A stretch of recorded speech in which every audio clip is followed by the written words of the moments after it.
It's your fault we're facing such huge losses. What are you going to do about it? I work at a luxury hotel, and due to a mistake I made, I ended up angering a guest. The hotel is now at risk of losing a client worth hundreds of thousands of dollars. You got cocky, didn't you? Acting like you can do everything on your own with that smug look on your face. Jason, my boss who has always disliked me, took this opportunity to lash out at me. He acted as if he'd caught me red-handed, but I couldn't say anything. After all, it was my mistake to trust him. You will take responsibility for this. You're fired. What? Unless you want to get down on your knees right here and say I'm sorry. But you can't, can you? You've always been so cocky toward your boss. Ha! Serves you right. Falling into Jason's trap, I ended up leaving the job. But it turned out to be a turning point in my life. Losing everything allowed me to regain something far more important. And as for Jason, his life took a downward spiral. My name is Chris, and I'm 27 years old. I work in guest services at a luxury hotel. Is this the one you wanted, Sarah? Yes, this is it. I've been wanting to read this. When I handed her a paperback book, the woman's face lit up with joy. But how did you remember the title? I only vaguely remembered it myself. You mentioned last time that you liked this novel. Did I? Well, if you say so, I guess I did. You're amazing, Chris. Thank you. Please let me know if you need anything else. I bowed slightly and left the room. This hotel has many demanding guests, and it's not uncommon for them to make unreasonable requests. But you can never say that's impossible. No matter how difficult the request, you have to fulfill the guest's wishes. That's my job. Now then, what's next? Carrying a box from a famous chocolatier, I headed to another guest's room. The request was like this: I want chocolate for a snack, but I'm concerned about my figure, so it should be low calorie. And no cheap stuff. I also don't want anything made by the hotel. I had called every high-end shop I could think of to find just the right item. In the end, it took me 45 minutes. I need to make up for lost time. I walked quickly, yet carefully, making sure not to make any noise in the hallway. Suddenly, from the other end of the hallway, I heard voices aimed at me. Look at him. He's walking at the exact same speed, with the exact same stride, every time. Is he even breathing? Did you see how he acted earlier? He's like the hotel robot. That's the nickname my coworkers had given me. Oh. Well, good job, Chris. One of my colleagues stepped into the middle of the hallway, blocking my path. It was my boss, Jason, the manager of the guest services department. Thanks, Jason. Is that box for David's latest ridiculous request? You really have your hands full, huh? It's just part of the job. Give it to me. I'll take it to him myself. He smiled kindly, but his intentions were clear. He wanted to take credit for my work. Without hesitation, I handed him the box of chocolates. All right, go ahead. It doesn't matter who delivers it, as long as it reaches the guest. But in the next moment, Jason's face twisted. Shh. Still acting like a robot, huh? They've been waiting for quite a while. Please deliver it quickly. I know. Damn old man. No wonder he's getting fat, eating all this junk.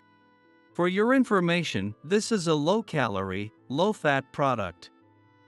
It's made without added sugars and uses plant-based milk. Yeah. Stop talking like some kind of audiobook, it's creepy. With a disgusted look on his face, Jason waved his hand at me as if swatting away a bug. People often tell me that I'm oblivious to others' emotions. Even so, I can tell that Jason despises me. You talk back to your boss, you've got no charm, you can't read the room. No matter how much the guests like you. Having someone with no sense of teamwork in an organization is a problem. Just doing your job perfectly isn't enough, Chris. I'll keep that in mind. See? That's exactly why you're not likable. If you get it, then at least try smiling or something, if you're human. Though he badmouths the guests without hesitation, Jason is still a seasoned hotelier. After hissing at me under his breath, he stomped off, sounding like he was marching, yet somehow made no noise. Teamwork. Fulfilling the guests' requests perfectly, that's the job of a hotelier. It's something I learned from President Thompson when I started working here. From what I've seen, no one else follows President Thompson's teachings as closely as I do. Yet, the ones advancing in their careers are my coworkers, not me.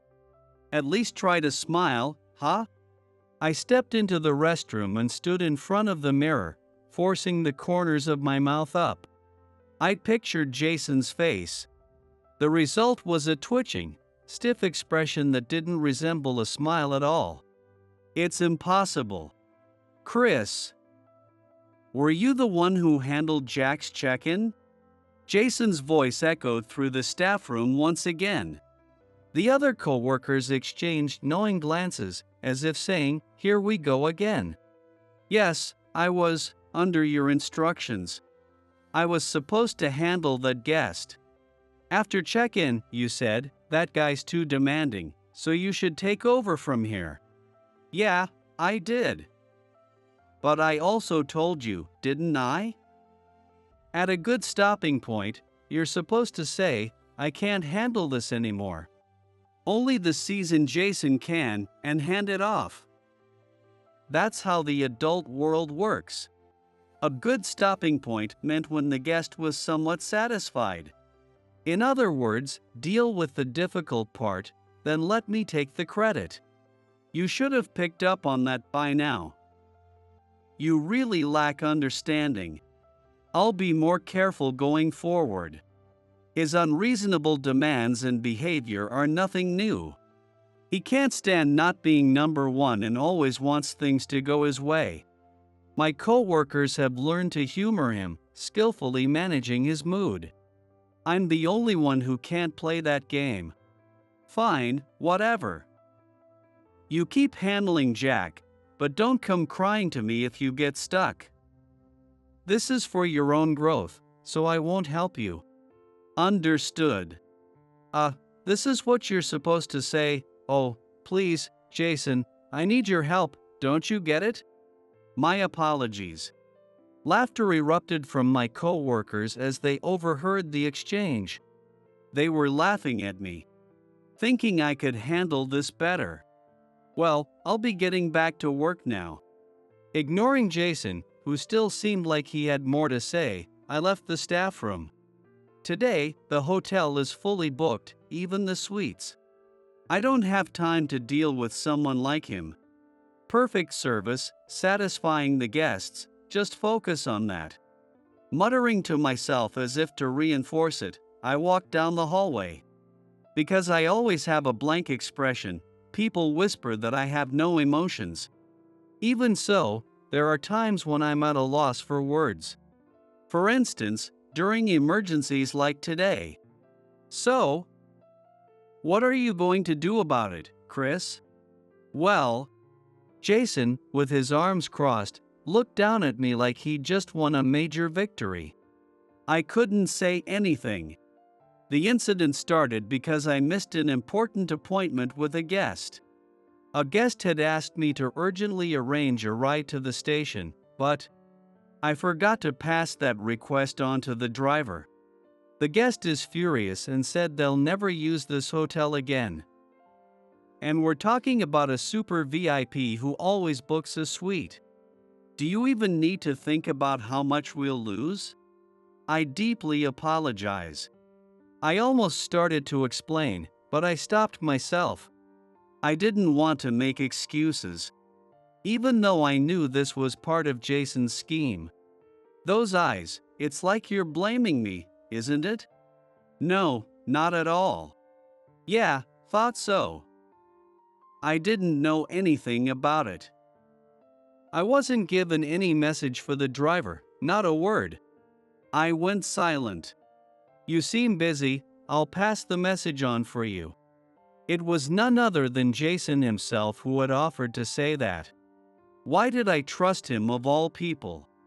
Even though I was swamped with other tasks, I had to admit, this was my mistake. In the end, I failed to fulfill the promise to the guest. You got too full of yourself. Normally, I'd say that mistakes happen from time to time when you're working. But this is a luxury hotel serving to celebrities. One mistake can severely damage trust and hurt profits. Jason, who usually makes mistakes himself, nodded in agreement as he spoke. It was as if he had completely forgotten how he had set me up. I stared blankly at his face, wondering how someone like him gets promoted. Anyway. You're fired, Chris. What? I thought I must have misheard him. But Jason said it again, clearly this time, fired. Fired. I muttered in disbelief, and Jason gave me a satisfied smile and nodded. A department manager doesn't actually have the authority to fire someone.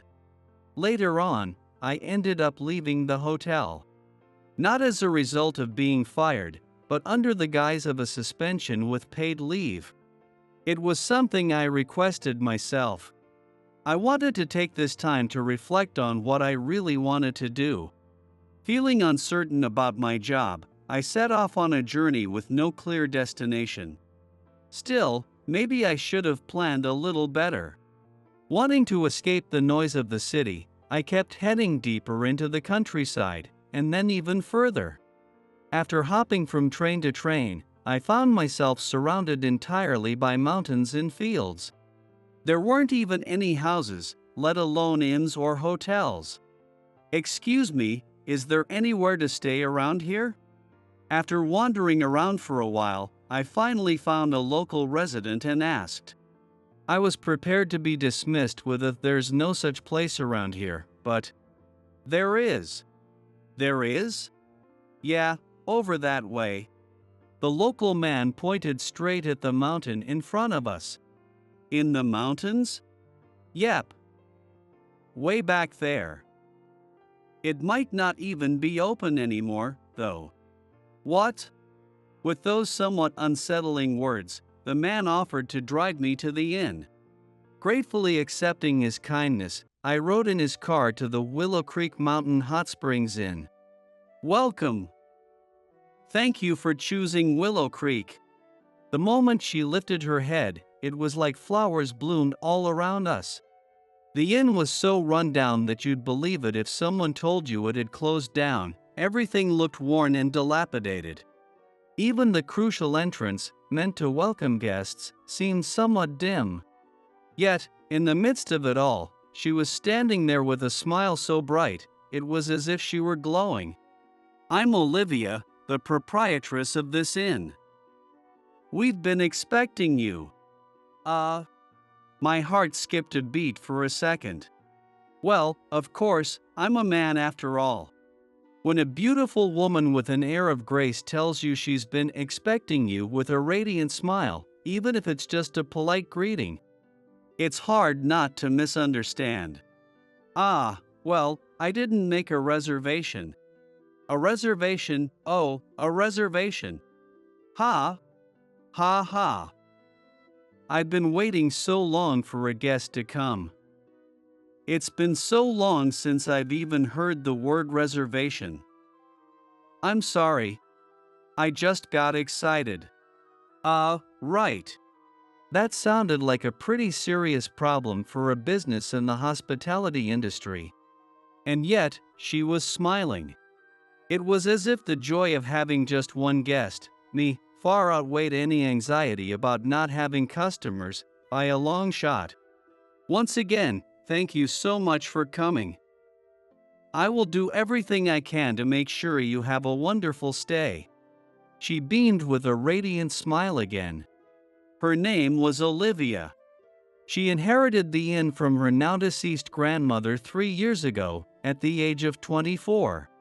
The number of guests has steadily declined, and now it's not uncommon for an entire month to pass without a single visitor. Yet she continues to run the inn, determined to keep it alive for the sake of the memories it holds. Incidentally, she's single and doesn't have a boyfriend. Not that I asked, she volunteered all this information herself. Still, this place really is falling apart. After Olivia left, I took a look around the room she'd shown me to. The walls and ceiling, which must have once been beautiful, were now faded with age. When I pressed my hand on the floor mat, it made a creaking sound that didn't seem reassuring. If I walked around too much, I had the feeling the floor might give way beneath me. Well, if you look at it a certain way, I guess it's got atmosphere. Some people would probably love this kind of charm. The hallway had been creaking nonstop since earlier. Olivia was walking all over the inn. I could tell whether she was coming closer or moving away just by the sound of her footsteps. That's something that would be unthinkable at the hotel I used to work at. Chris. Olivia called out my name as she approached, clearly from some distance away. This, too, would be unimaginable at the hotel. There's still some time before dinner, so feel free to enjoy yourself. Seconds are welcome anytime. I could sense her leaving something outside my door, and then she was gone again. When I slid open the sliding door to see what was there, I was greeted by a mountain of various sweets. Who on earth is supposed to eat all of this? But this was just the beginning. Chris, the hot spring is ready. Please use this towel. This is a pretty good towel. It's soft, isn't it? Hee, it's one of my favorites. Wait, it's yours? It's brand new, so don't worry. Come on, our bath is really spacious. Chris, do you drink alcohol? The local alcohol here is quite famous. I don't usually drink, but I guess since I'm here. Got it. I'll go get some then. Wait, are you heading out to buy it now? I'll be back in about 2 hours. And then she turned on the heating throughout the entire building, saying, "It's cold today, so I don't want you to catch a chill after your bath." She even lent me some of her own comic books so I wouldn't get bored. Her version of hospitality was unconventional, unpredictable, and yet incredibly thoughtful. Chris, excuse me. Your dinner is ready. It was just after 7 p.m. when the proprietress, who I hadn't seen for a while, returned to my room. She carried a large tray filled with an overwhelming number of small dishes and plates.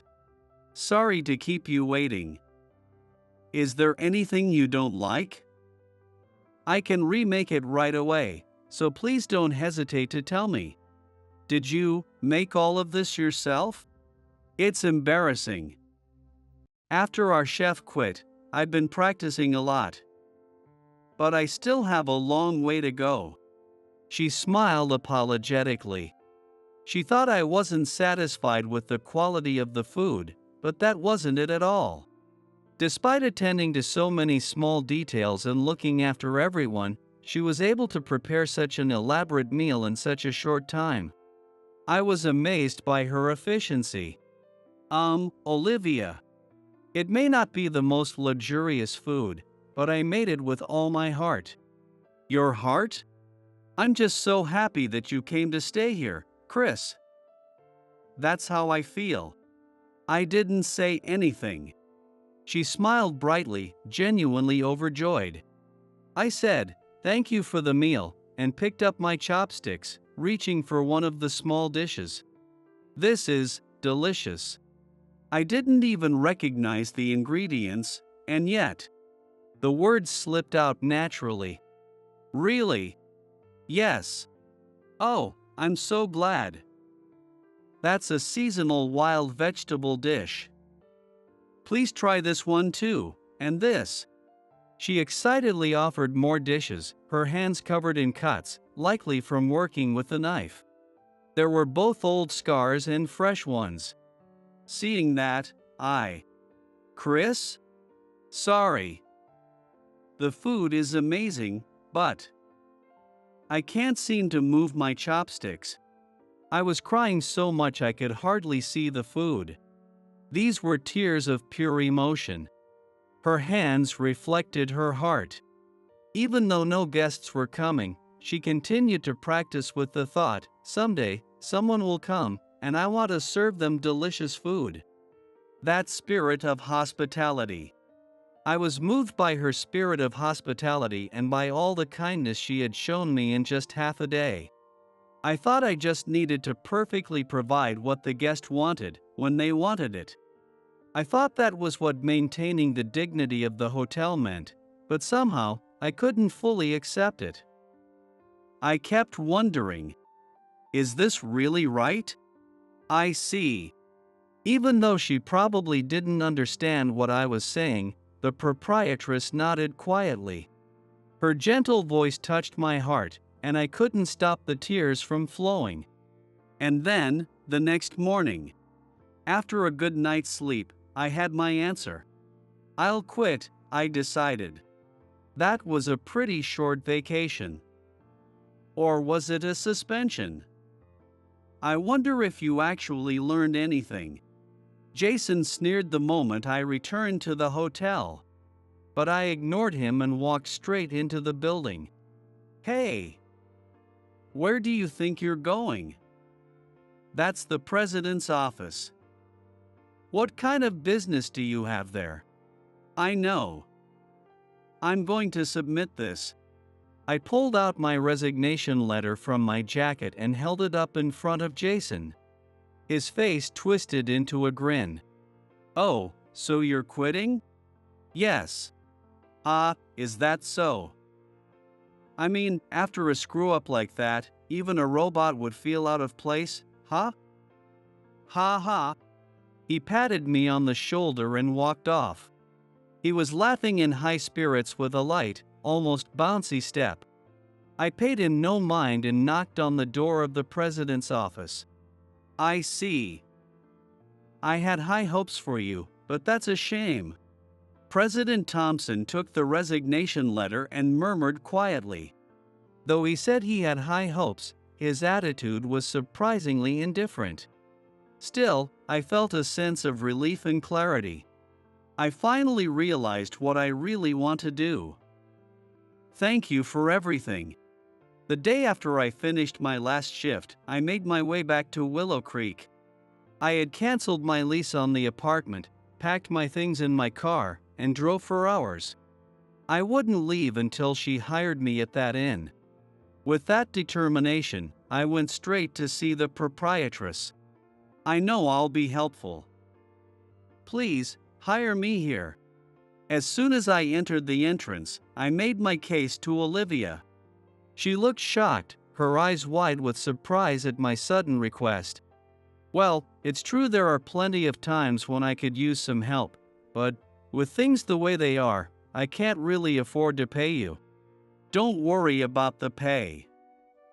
I'll make my own money. Ha! Looking bewildered, I opened my laptop in front of her. Inside was everything I had started working on after submitting my resignation, the full Willow Creek revival plan. First, let's revamp the website. We need to highlight the inn's charm. Charm. You have all those memories with your grandmother, right? We should share those stories, update the photos too. Wait a minute. Why are you doing this? I don't even understand that part. I closed the laptop and extended my hand to her.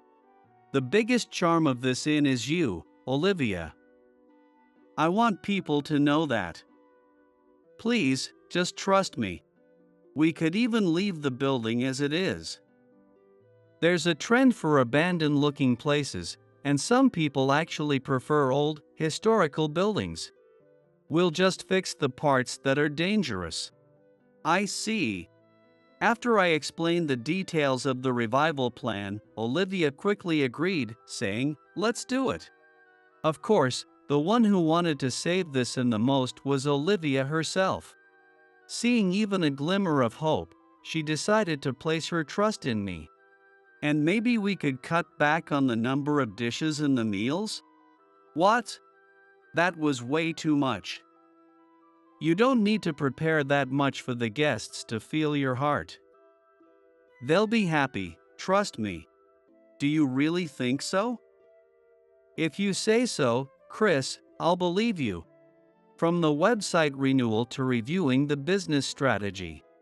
The proprietress, Olivia, trusted me completely, despite only knowing me for a short time. Her trust made me happy, and I wanted to live up to it. So, I decided to use my secret weapon. A secret weapon? It's a bit of a gamble whether they'll come, but I'm going to give it a try. Okay. Seeing her puzzled look, I started typing an email on my laptop. The day of the grand reopening finally arrived. Now officially as a staff member, I welcomed the first guest to arrive. We've been expecting you. Thank you for coming all this way. It's been a while, Chris. I was surprised to hear you switch jobs, but this is quite a charming inn. Thank you, Mr. Smith. Mr. Adam Smith was a former guest I used to serve at the hotel. A CEO of a well-known company who frequently stayed in suites. Sending him an email had been a long shot, but to my surprise, he actually came. If you're recommending it, I'm sure it's a good place. I've been needing a break, so I'll take my time to relax. Of course. Please, come on in. Seeing this wealthy-looking guest arrive, Olivia's eyes widened in surprise from the entrance. After that, more executives from major companies and famous influencers started arriving.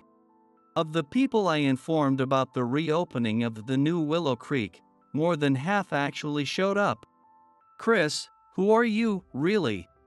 After several busy days, once all the guests had checked out, Olivia finally asked me, looking overwhelmed. I smiled and responded, "I'm just an ordinary former hotel employee." Soon after, Willow Creek became a hot topic online. The guests who came for the reopening posted about it on social media, and since they were mostly business leaders and famous Instagrammers, the inn started gaining serious attention. These days, it's known as the hidden gem and where celebrities flock, and the phone never stops ringing with reservation requests. All the rooms are booked today as well, and both Olivia and I are swamped with work. Even with fewer rooms, this is kind of overwhelming, don't you think, Chris? I didn't do anything. Everyone's coming here to meet you, Olivia. Oh, come on. Though she was being modest, I could confidently say she was the main draw. It wasn't just the inn getting attention online, but Olivia herself had become a bit of a celebrity as the stunning proprietress with unmatched hospitality. Well, it helped that I had featured her prominently on the new website. Fine then. In that case, we need to put your picture on the website too, Chris, as the hero who saved this inn from closing. No, that's okay. Nope, I'm giving you an order as the proprietress. It's happening. All right. Having single-handedly kept this inn going, Olivia turned out to be surprisingly strong-willed and stubborn. Figuring it was pointless to argue, I let her do as she pleased. Little did I know what kind of guest that would attract. Just look at it, it's falling apart. It looks like it could collapse any minute. As soon as he arrived, the guest pointed at the building and laughed. When I heard the name on the reservation, I thought, no way. But sure enough, the guest was none other than my former boss, Jason. Hey, Chris. How've you been? Man, it was a real pain getting out to this mountain retreat. Welcome, thank you for coming. Jason peered closely at my face and said, you've changed a bit. A robot like you. That unpleasant expression is pretty rude to a guest, isn't it? I apologize. That's enough, Jason. The man who had come with Jason spoke up from behind, stopping him. It's been a while. Mr. Thompson. It seems like things are going well. I'm looking forward to experiencing this renowned hospitality for myself. Yes. Please, this way. Slightly nervous, I led Jason and President Thompson into the inn. I didn't need to ask their purpose. They had come to this trending hot springs inn, posing as guests, to spy on the competition. Wow, this place is pretty rundown inside too. Think it's safe? No food poisoning or anything? We are very particular about the freshness of our ingredients, so please rest assured. Oh, really? Well, okay then. Jason glanced around, making snide remarks here and there. When Olivia smiled warmly at him, he grinned foolishly, his guard completely down. Meanwhile, beside him, President Thompson remained silent, arms crossed, observing everything carefully. Is something wrong? No. Would it be all right if I walked around the inn? I promise we won't disturb the other guests. That might be. Understanding their true purpose, I felt on edge. But without hesitation, Olivia smiled and agreed. Chris, please show them around. But the courtyard is lovely right now. Please take your time. Even though it was during a busy time, Olivia showed no sign of being bothered, bowing with a warm smile. President Thompson continued watching her closely, his arms still crossed. Later that night, once the rush of dinner service had settled down, I was summoned to the room where President Thompson and Jason were staying. Chris. When I saw the conflicted expression on Olivia's face, I knew she had learned about my connection to them. It was incredible. President Thompson muttered, staring at the empty trays before him. Even Jason, who had mocked the food earlier as cheap and shabby, had finished everything and now seemed somewhat awkward. Olivia, I apologize for deceiving you. I run a hotel chain in the city, and Jason here is my subordinate. We came here to investigate your inn. Mr. Thompson. I also apologize for his rude remarks. Jason? Yes. I'm really, truly sorry. With a sharp glare from the president, Jason quickly bowed his head in a fluster. Having revealed everything, President Thompson explained the purpose of their visit. It's no wonder this inn has such a great reputation. The building may be old, but it's immaculately clean and well maintained. Everywhere we walked was warm and inviting, with a sense of comfort and cleanliness. That's because your attention to detail extends to every corner. The same goes for your service, providing exactly the right care when it was needed, always with a smile. And managing all of this while looking after many guests at once. Could you do the same, Jason? Well, caught off guard by the sudden question, Jason stumbled over his words and looked down. Without waiting for a response, President Thompson fixed his gaze on me. It seems you're the one who saved this remarkable inn from the brink of closure, Chris. No. I haven't done anything. No need for modesty. I knew I wasn't wrong to put my trust in you. Please, come back and work at my hotel. What? Mr. Thompson. Both Jason and I spoke at the same time. Ha ha. You're joking, right, Mr. Thompson? Be quiet. You're fully aware that since he left, we've seen a visible decline in guests. Especially our regulars, they've stopped coming. What excuse do you have for the drop in service quality? But I'm still against it. Just because he managed to save some rundown and doesn't erase the damage he caused to the hotel. Silence. President Thompson's thunderous shout echoed throughout the room. Mr. Thompson, did you think I wouldn't find out? About the way you mistreated him. About who used dirty tricks to set up my son.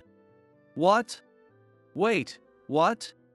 This time, it was Jason and Olivia who both reacted simultaneously. I realized it was time to reveal the truth. I'm not going back, Dad. No matter how desperate things are over there. Dad. So, it's true. Yes, Jason. I am the son of Mr. Thompson, standing right in front of you. Whenever people asked about our shared last name, I would just say it was a coincidence. I'd learned from experience that people treated me differently as soon as they realized I was the president's son. That's why, since my student days, I had hidden my identity and started working at my father's hotel under my own merit. I had no idea, Chris. The moment Jason learned the truth, his entire attitude flipped. I gave him a cold look as he scrambled to save face. See? That's exactly what I'm talking about. Ha! I haven't changed at all, yet as soon as you hear Mr. Thompson's son, you completely switch sides. It's people like you that I wanted to avoid. Which is why I never told anyone. Ah! Jason was at a loss for words, his face turning pale as he lowered his head. I had wanted to learn about the hotel's inner workings as just Chris in preparation for taking over one day. That was another reason I kept my identity a secret. Though, in the end, I no longer had a future there. Still, the skills I had learned in marketing and branding for that future helped me turn this around. It seems that nothing in life is ever truly wasted. Even if I had stayed and taken over the hotel, with people like Jason in leadership roles, I would have been surrounded by others just like him. I'm glad I got to see his true nature and that I was able to leave that place. My father let out a groan, still looking dissatisfied. Then, the next moment, he bowed deeply to me. Even so, we need you now more than ever. Please, come back. Dad. It was the first time I'd seen my father like this. I was confused, instinctively glancing behind me, seeking help. I had hoped that she would surely stop me. However, Olivia. It's all right, Chris. Go help your father. Olivia smiled and nodded at me, her eyes glistening with tears that were ready to fall.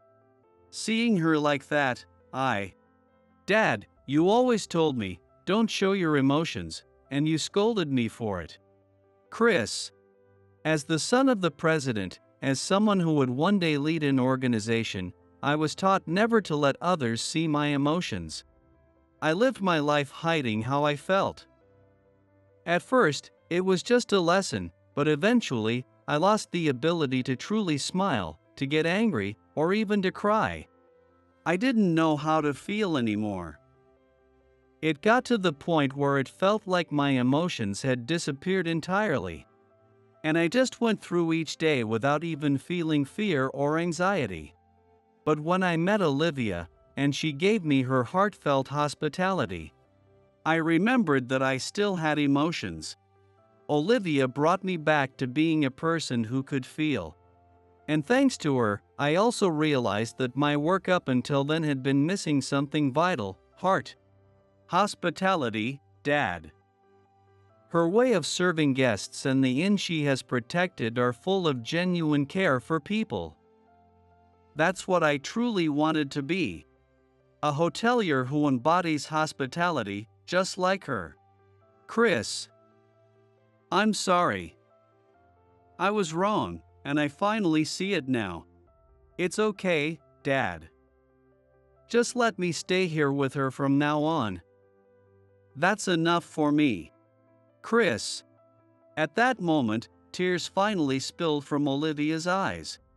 My father, too, nodded silently several times, his voice shaky as he said, I understand. But I can't just abandon you either, Dad. I really do want to help if you're in trouble. What does it mean?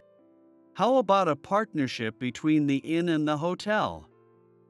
If Olivia is okay with it, of course. I looked at both my father and Olivia.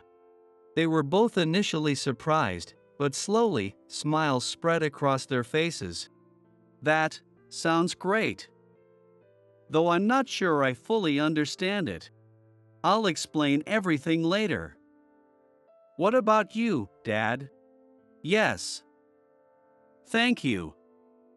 As expected, you truly are my son. My father wiped away his tears. Quickly, from the side, Jason chimed in with his usual flattery, You're amazing, Chris. My father immediately shut him down. Enough. The only reason my son never pandered to you was that he despised people like you. Can't you understand that yet? Yes. Jason, his face pale, was practically dragged out by my father. Eventually, through my father's investigation, it became clear that Jason's behavior and frequent mistakes were a significant issue. As a result, he was demoted, and eventually, he chose to resign on his own. The hotel reportedly became a more open and pleasant place, with the staff appearing much happier than before.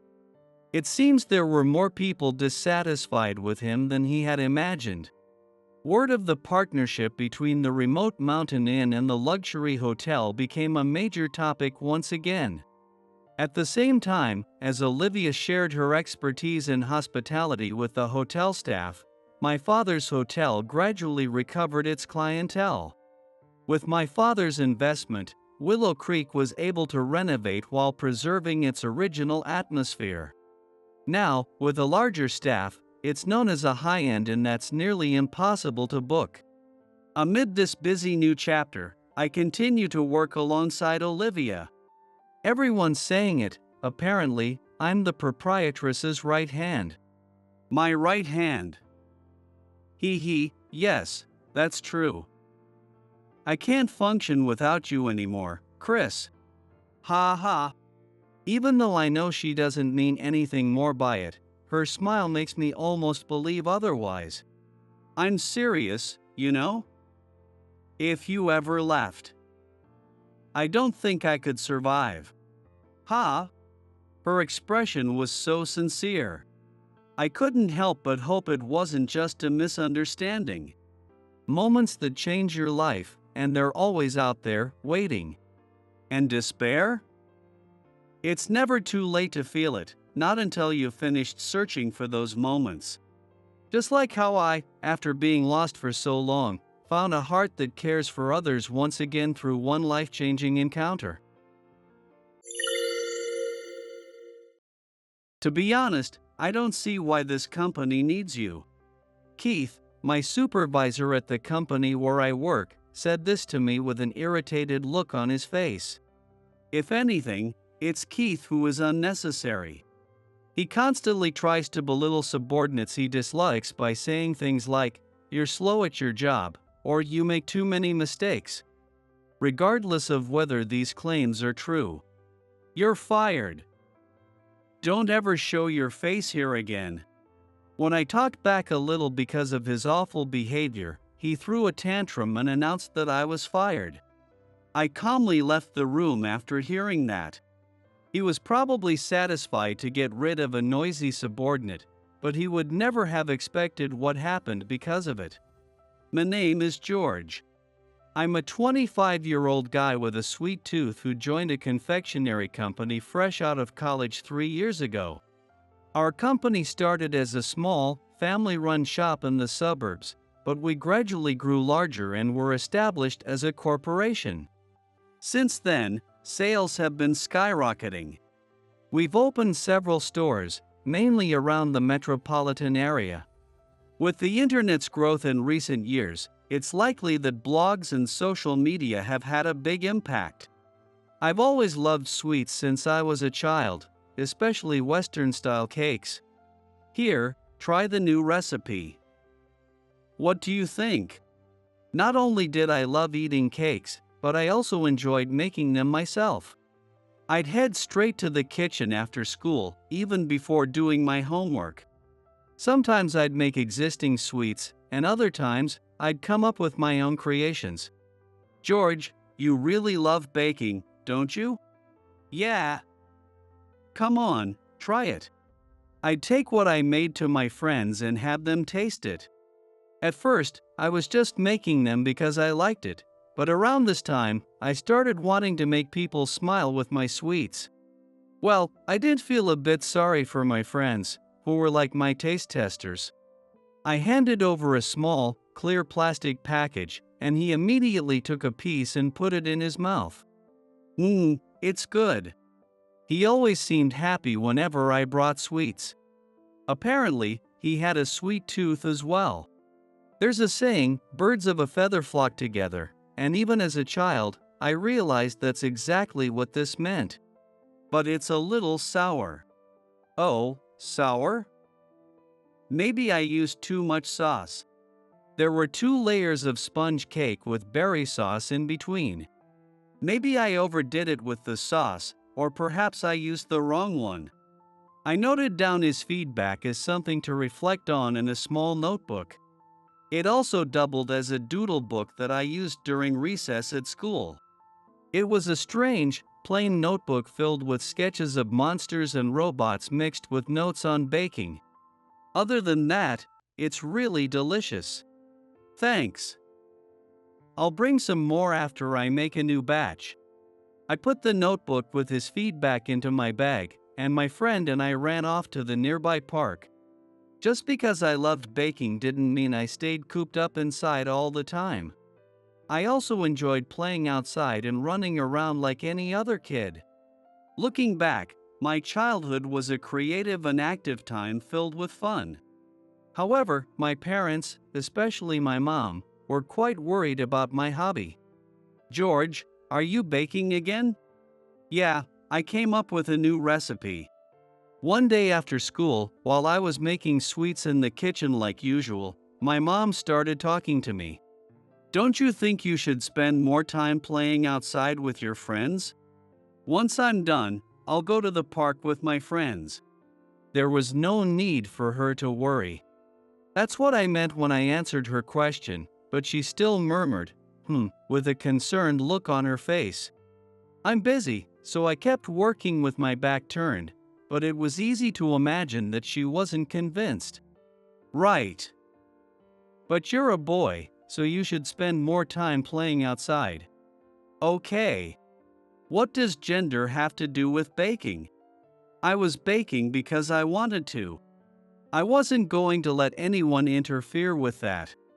With a bit of defiance in mind, I always gave a vague answer to this topic. When I continued this attitude into high school, my mom eventually stopped saying anything about it.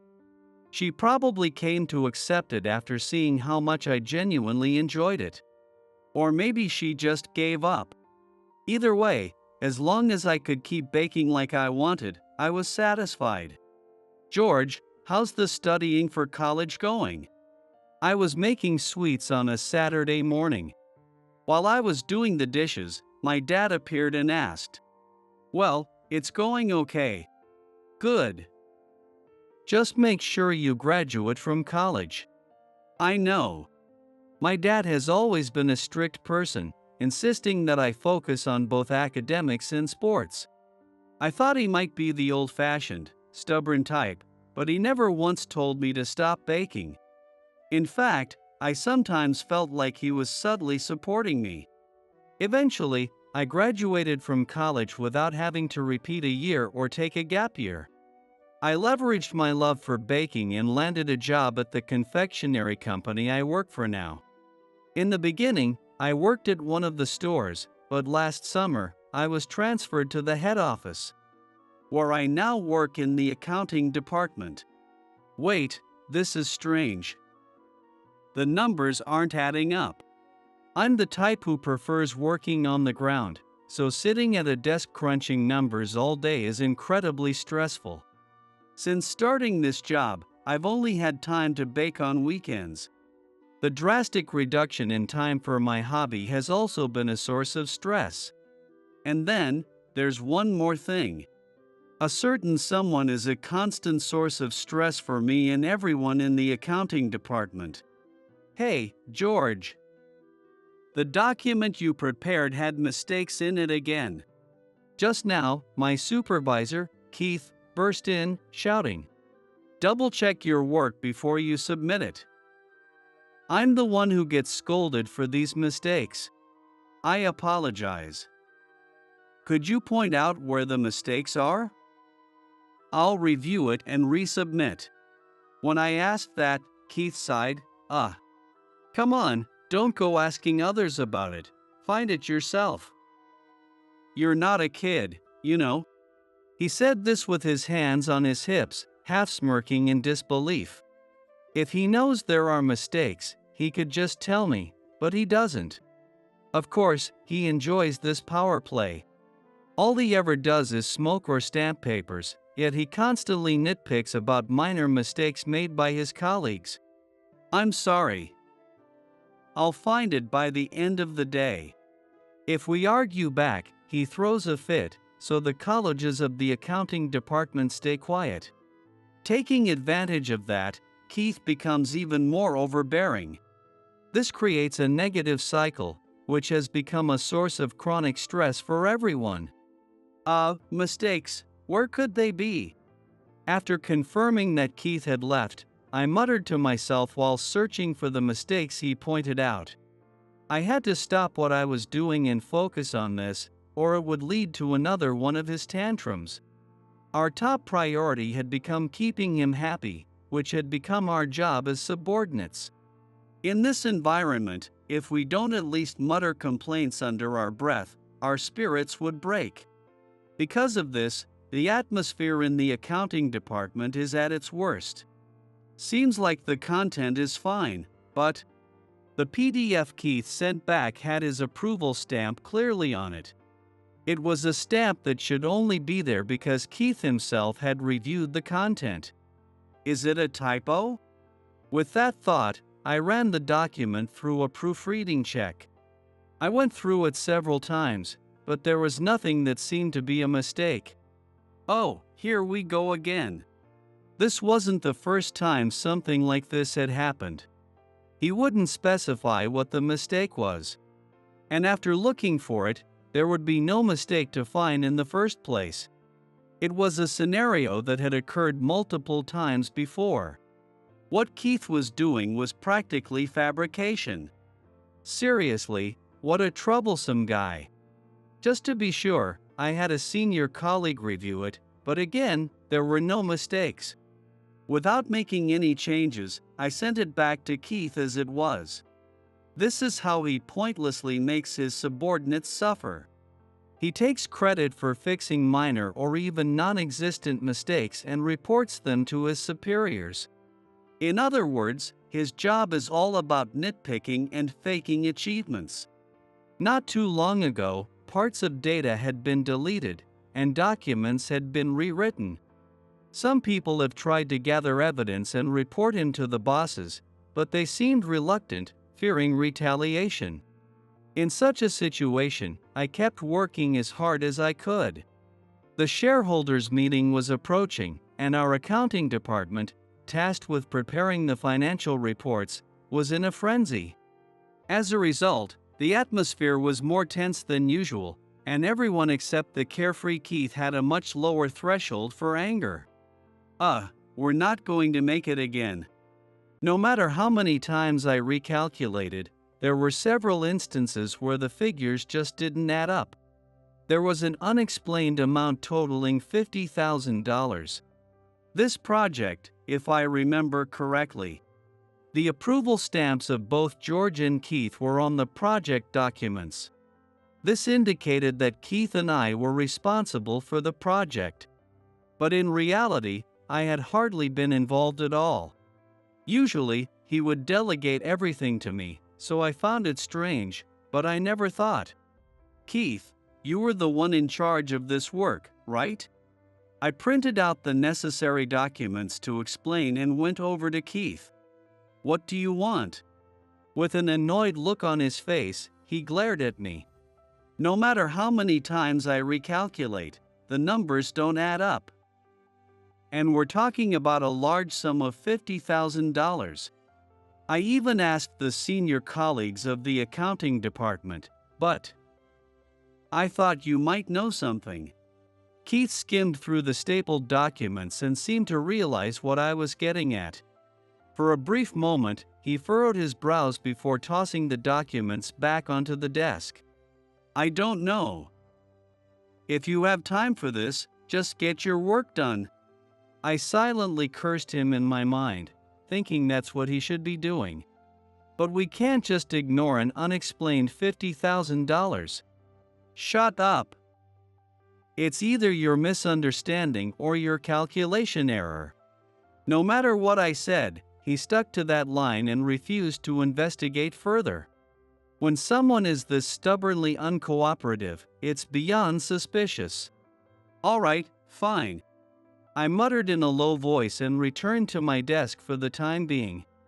I knew we were swamped with work, but since Keith wasn't going to do anything, I decided to discreetly conduct my own investigation into the matter. It was becoming evident that this could be a case of Keith embezzling funds. After gathering the necessary documents again, I went back to his desk. Keith, persistent, aren't you? What is it this time? I silently handed over the documents, as if to say, figure out why I'm here yourself. I told you, it's your calculation mistake. Where exactly is the mistake? Please point it out. Caught off guard by my direct question, Keith grew more flustered. In contrast, I remained calm and continued responding steadily. Even with all this evidence, Keith still refused to admit anything. So, if you're claiming it's a mistake, then please show me where the mistake is. Or is this just an accusation? You little. He looked irritated, his leg bouncing nervously. My persistent questioning must have been getting under his skin. First of all, you're slow at your job. That's not relevant right now, is it? You make too many mistakes. Then specifically, where are the mistakes? Please point them out. I noticed a bead of sweat dripping down Keith's forehead. His words were becoming increasingly incoherent. It was a gamble, even with the evidence I had. But it seems I wasn't wrong after all.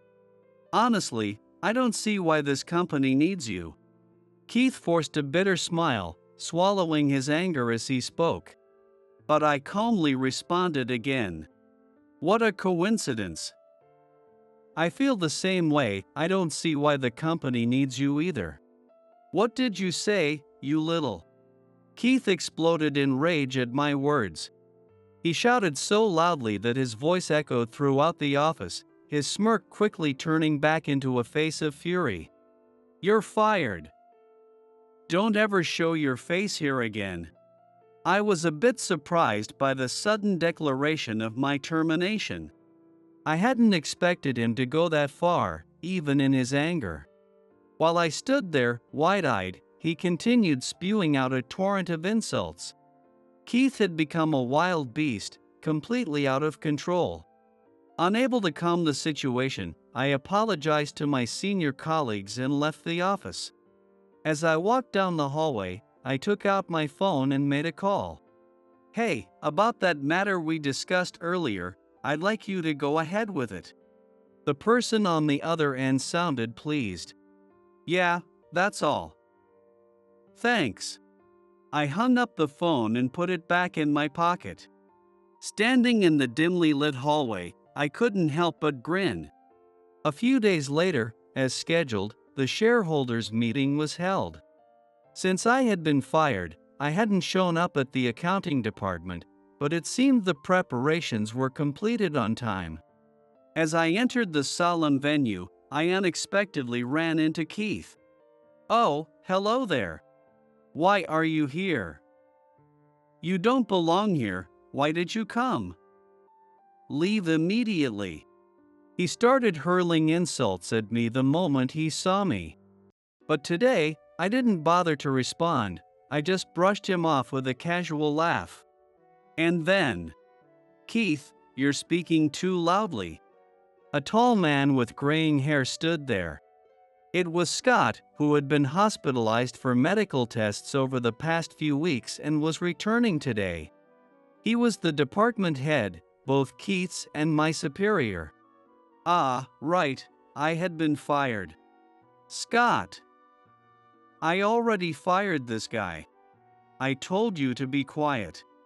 Keith's words were cut short by Scott, and he shrank back, looking dejected. However, it was clear he still didn't like the fact that I was here, as he continued to glare at me. "Now, it's almost time. Shall we go?" "Yes," I replied and walked with Scott to our seats. Seats reserved for the executives and major shareholders, the best in the house. "Hey, George. Why are you sitting there? Do you even know whose seat that is?" Even after being told to be quiet several times, Keith kept shouting. "Keith, don't you know? He is." Just as Scott began to explain, seemingly having lost his patience, the opening remarks started. Scott stopped talking and turned his gaze to the host. I followed his lead.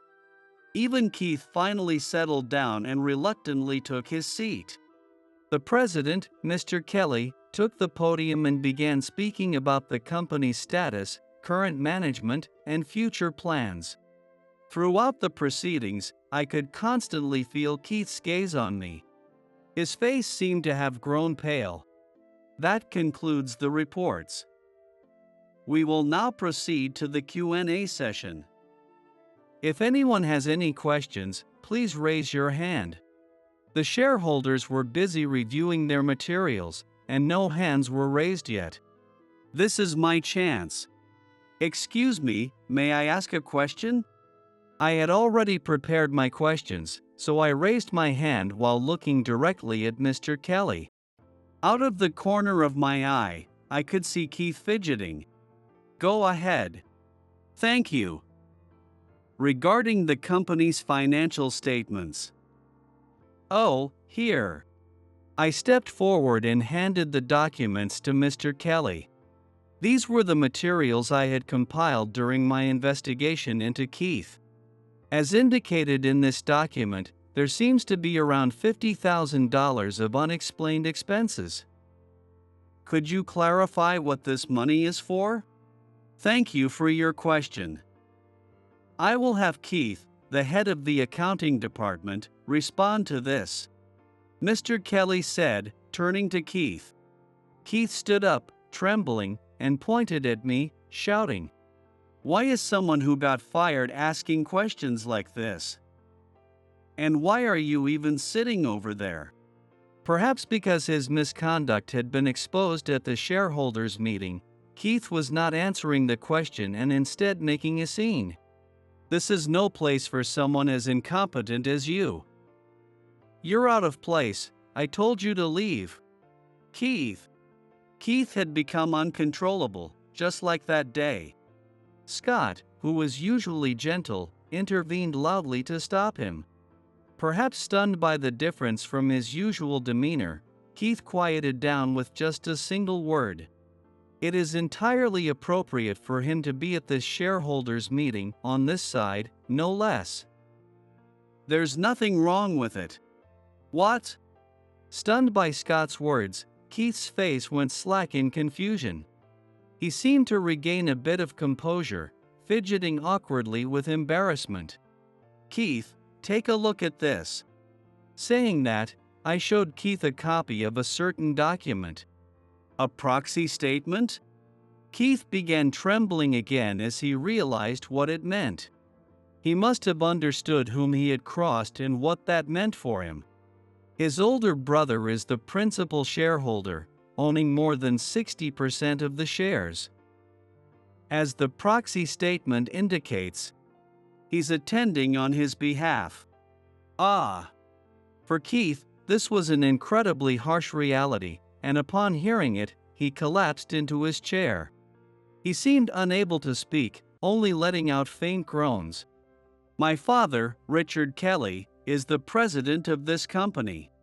He was the one on stage earlier, explaining things to the shareholders. The founder was my grandfather, and my father took over the management. My older brother, Samuel, the largest shareholder, works in a completely different industry unrelated to confectionery. What? I'm going to inherit the cake shop? When I was in the second grade, my brother was a senior in high school. Around the time he was accepted into college, my father brought up the topic of the future with him. Yes. It's still a long way off, but I'd like to entrust it to you as the eldest son. Hearing my father's serious tone, my brother scratched the back of his head, clearly troubled. At the time, I was just 8 years old and didn't understand the situation, playing loudly with a dual screen square handheld game console right next to them. Dad, you know I'm not really a fan of cakes, right? In stark contrast to me, who loved sweets and baking, my brother didn't have much of a sweet tooth. Looking back, it seems quite harsh to expect him to take over a pastry shop. Yeah, your mom told me. Then, please spare me. Running a shop that sells something I don't like won't be something I can commit to. Well, that's true, but at that time, the shop was still a small, family-run business. However, sales were steadily increasing. The shop's motto was to make delicious and affordable sweets that even small children could buy with their pocket money. This approach had gained enough local popularity to be featured in regional magazines. When I was in high school, my brother decided to invest in the shop and established it as a corporation. Rather than taking over the business, he chose that path instead. Since then, sales of the pastries have grown even more. The company continued to grow steadily, leading to where we are today. My brother is expecting his second child soon and can't leave his wife's side, which is why I'm here on his behalf. When I explained why I was present, Keith's face turned even paler. Still seated, he pointed a trembling finger at me. But your brother is the important one. It doesn't change the fact that you're unnecessary to the company. What are you saying, Keith? Keith, who had once again lost his temper, was sharply rebuked by Scott. Keith's face went blank, an expression I'd seen on him many times before. He's the second son of Mr. Kelly and the next president of this company. What? It had turned into an unexpected announcement, but it couldn't be helped. As Scott said, it's still some time away, but I am set to take over from my father as president. It was supposed to be announced during this shareholders meeting that I would be assuming the role of vice president. But everything has gotten derailed. No way. You, the next president. Hearing Scott's words, Keith's eyes seemed to lose focus. He couldn't believe it, or rather, he didn't want to believe it. How could he easily accept that the subordinate he had tried so hard to undermine was actually the son of the president? Unlike my brother, who didn't like sweets, I loved both eating and making them. Having grown up eating cakes from the shops, I knew exactly how delicious they were. I wanted this taste to spread even further, all across the country. At some point, I started thinking that way. I not only made existing cakes but also created my own recipes. Under the goal of making sweets that could be bought with pocket money, I focused on reducing costs as much as possible. The challenge was how to make them look delicious while ensuring they tasted good beyond just appearance. I found great joy in developing new creations with these two principles in mind. The process felt like a puzzle game of sorts. I wanted to lower costs, but I also wanted to ensure the safety of the ingredients. Achieving low cost and high quality was a challenge, but thanks to long-standing relationships with local farmers and new partnerships we cultivated, we managed to get ingredients at a lower price. These efforts contributed to the company's growth. For me, it was important to cherish this company that had grown from the cake shop my grandfather had founded. That's why I wanted to keep a close eye on the flow of money. I was in the accounting department because I was already set to become the vice president. Although my initial intention was different, I ended up exposing someone like Keith, so I think it was the right choice. Now, we will continue with the Q&A. The Vice President, George, will present the findings of the investigation on this matter. My father spoke, and the shareholders meeting resumed. Yes. The unexplained $50,000 was money that Keith embezzled for himself. As I announced this, the room buzzed with noise. Keith, the man at the center of the controversy, remained silently bowed down. He colluded with a supplier to create fake invoices.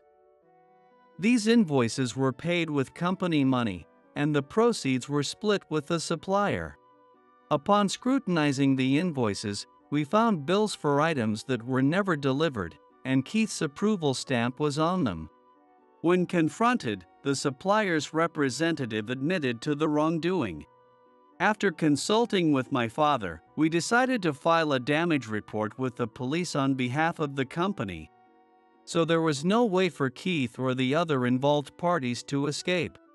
I exposed Keith's misconduct in front of the shareholders and board members. As everything came to light, he collapsed to his knees with a look of despair. Just then, "This is the police. Keith, there's a warrant for your arrest." The police officers arrived at the shareholders' meeting and took Keith away. He went without resistance, allowing himself to be let out. A few minutes later, once the room had calmed down, my father and I bowed to the shareholders. We were apologizing for the misconduct of an employee. We intend to work closely with the police to formally investigate the extent of the damages. While not all the losses may be recovered, the plan is to have Keith repay as much of the amount as possible. The first to uncover the fraud was George here. With his determination to bring justice, I believe he is well suited to guide this company as vice president and eventually as president. When Mr. Kelly said this, the room filled with applause. It was reassuring to be welcomed rather than resented. Now, let's hear a speech from the new vice president. Yes.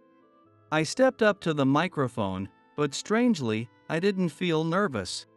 Probably because I had been much more tense when confronting Keith, giving a speech seemed hardly intimidating. This company began as a cake shop that my grandfather started. Back then, it was shortly after the war. In a time when the scars of war were still visible, and food was scarce. Seeing the children's smiles fade away, my grandfather began making sweet cakes to cheer them up. The number of children coming for treats gradually increased, and he accumulated knowledge and skills in cake making. A small stall that he opened using those skills was where it all started. My grandfather's desire to protect the children's smiles through cakes was passed down to my father, the current president. And now, I want to carry that forward with him. From the post-war period to the present, the environment surrounding children and the demand for sweets have changed significantly. There have been trends, and economic conditions have shifted. But one thing has remained constant. The smile of a child when they eat sweets hasn't changed. I want to make sure we never lose that precious joy. To achieve this, I ask for the cooperation of all our employees and shareholders. When I finished my speech and bowed, the room filled with applause again. "You've grown up so well, George." My father looked at me with deep emotion. After that, I left the accounting department and began working mainly as my father's support. Meetings, business trips, and greetings, busy days filled with running around here and there continued. Even amidst all that, I never forgot to keep an eye on what was happening within the company. I frequently visit the product development department. This feels more like an extension of my old hobby than actual work. It's tasty. But it might be a bit too sour. At some point, I found myself on the side of evaluating other people's cakes. If the sourness is too strong, kids might find it off-putting.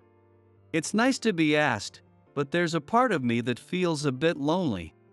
I'm even thinking of asking my dad if I can spend more time in the development department. If it's this size, there could be a choking hazard. Could you make it smaller or maybe add some holes? I worried that my constant feedback might be annoying, but the people in the development department told me it was helpful. Some people in this department have known me since childhood. Perhaps because I've been eating the company's pastries since I was a kid, my evaluations were thankfully trusted by everyone. "George, are you here just to taste the cakes?" Edward, the head of the development department, who has known me since I was a child, teased me. "No, of course not. I'm here to see how the development work is going." All right. Besides, your precise advice is always a great help. It was good to know I wasn't just spinning my wheels. I also occasionally show my face at the accounting department, where I used to work. One of my seniors, who always looked out for me, has now become the department head. He seems to be learning the ropes of his new role under Scott's guidance. He's good at looking after others, so he'll probably do well even in this unfamiliar managerial position. "Oh, good afternoon, Mr. Kelly." "Yes, good afternoon." The atmosphere in the accounting department is brighter than before. It's probably because the troublesome figure who dumped work on others, fabricated mistakes, and threw tantrums is no longer around. Since then, it's been much easier to work. We can talk to our supervisors more easily, and above all, we don't get yelled at. When one of the colleagues said that, laughter filled the office. Indeed. If they can now laugh about what happened back then, that's a good outcome. I'm genuinely glad it didn't leave them traumatized. Feeling relieved, I knew I hadn't made the wrong decision. On another day, I took the opportunity to visit one of our stores during a break. This was our very first store, originally a small hut my grandfather built by hand, which has been renovated several times. "Welcome." A parent and child entered through the manual door with the sound of a bell. A little girl, about 4 or 5 years old, seemed excited by the cakes on display. Soon, more customers came in. All the children were smiling widely as they chose which cakes to buy. Some of them piled so many cakes into their little baskets that they seemed ready to overflow. It was great to see, but I wondered if they'd get in trouble with their moms for grabbing so many. Ha ha. This brings back memories. As adults, we can buy as many cakes as we want. That's what they call a shopping spree. But what I loved most was the thrill of being told to pick just one favorite treat. The excitement of choosing the same cake I always had or daring to try something new. I was the adventurous type, always willing to try new things. Discovering various types of cakes felt like setting out on a real adventure. I'm sure the kids choosing cakes in the store now are feeling that same sense of excitement. That's why there are so many smiles here. Well then, time to get back to work and give it my all. I want to protect those smiles and carry them forward to the next generation and the one after that. With that thought in mind, I headed off to my next task.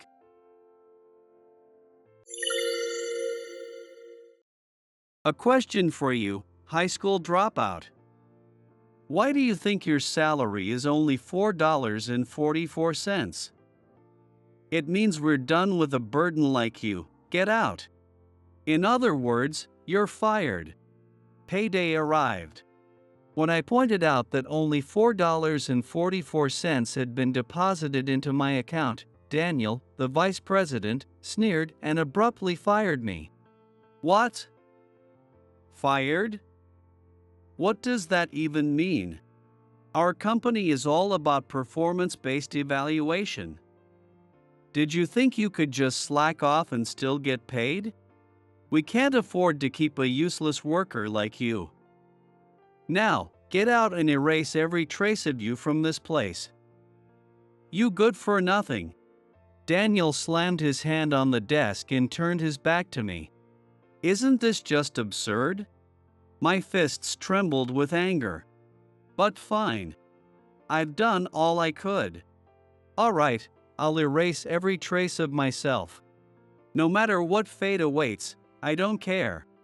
And later, Daniel would come crawling back to me in tears. My name is Michael. I just turned 40 last month. Looking back, the environment I grew up in was pretty harsh. My parents passed away when I was young, and my brother Nathan and I were taken in by relatives. But no one welcomed us with open arms, and we were always forced into a cramped, uncomfortable life. At school, I was constantly called poor and bullied every day. Nathan, from the time he was born, was frail and often absent from school. Being poor was bad enough, but with Nathan rarely attending school, he stood out even more in his class. Driven by a desire to protect Nathan, I worked hard in both academics and sports, striving to be the best at everything. In elementary school, I served as class president and practiced hard every morning to become the anchor in the relay race at the sports day. The bullies who targeted Nathan started to back off, knowing he was Michael's brother. Just as people's attitudes around us began to change, I entered junior high school. The difficulty of both studies and extracurricular activities increased, but I struggled hard not to be left behind. By the time I reached my third year, my classmates started treating me without hesitation, and when I ran for student council president, everyone supported me wholeheartedly. I remember feeling incredibly happy to finally be accepted by everyone. I was a top student, so I continued on to the local high school. I wanted to attend a private school to learn what truly interested me, but my foster father wouldn't allow it. Still, I was blessed with friends who understood me, and it seemed like my youth was just beginning. Then Nathan collapsed and had to be hospitalized. The hospital bills were much higher than I had imagined. Our relatives refused to offer any help, essentially saying we were not their responsibility. And even my foster parents grimaced as they threw minimal treatment fees our way. Nathan's condition fluctuated, and the thought of how long this uncertain hospitalization would continue filled me with a deep sense of dread. In the end, I was forced to drop out of high school. Just working a part-time job wasn't nearly enough to cover Nathan's hospital bills. The bright, promising youth I had briefly held onto slipped away from my grasp. "I'm sorry," Nathan whispered. I was putting away some clothes I had brought from home. "What are you apologizing for?" I tried to hide my exhaustion and smiled at Nathan. "But Nathan seemed pained by the situation where I had to drop out of school and work for his sake. But Nathan was my only family. Working hard for my family is only natural for an older brother. You're like a superhuman who excels in both studies and sports, but because of me, this week, expensive burden, you had to give up so much. I'm not even worth living like this. Stop it. I accidentally shouted. Sorry. No, it's not your fault. In fact, it's because of you that I've been able to push myself so hard. So, hey, here. This is for you. I pulled something out of a paper bag and handed it to Nathan. His face instantly lit up. Wow, this is the game I've been wanting, but wasn't it expensive? Don't underestimate the power of my labor. Anyway, cheer up with this. Yeah, thanks, Michael. Watching Nathan happily inspect the game console, I told myself this was enough. Currently, I work as a contracted employee at a cleaning company, and today, I'm heading to a major IT company's office with my senior colleague. As I sorted through the unsorted trash bins, I keenly observed the office environment. Everyone was hunched over their computers, typing furiously, looking deeply engrossed in their work. This place has a gloomy vibe, doesn't it? My senior colleague muttered as we worked together. I cautiously asked, "Have you done cleaning in these kinds of companies a lot?" "Yeah. There's been a lot more of these computer companies popping up lately," he replied, grimacing at the smell drifting around. Suddenly, I noticed a thick booklet in the burnable trash. It had the word programming written on it. Do you know what programming is? No idea, but that's recyclable, so pull it out of the burnable trash, he instructed. Got it. I continued to work as directed, but the word programming stuck in my mind. After finishing another grueling day at work, I rushed to the bookstore near the station. I quickly searched for the book I was looking for. There it is. If companies like these are on the rise, as my senior mentioned, then it must be a job in demand. I found myself increasingly interested in programming. Maybe this could be a real strength for me. Flipping through the pages filled with complex terms, I began to feel the same hope and excitement that I had felt back in my school days. And so, I started studying programming fervently in the gaps between work. Fighting off drowsiness every time new, complicated technical jargon appeared, I continued my studies, sacrificing sleep. I kept up this rigorous routine for 2 years. Finally, I successfully passed the Fundamental Information Technology Engineer examination, a crucial certification for working as a software engineer. Having achieved this, with only 1 in 5 passing the test, I continued my studies and obtained several other system-related certifications essential for any software engineer.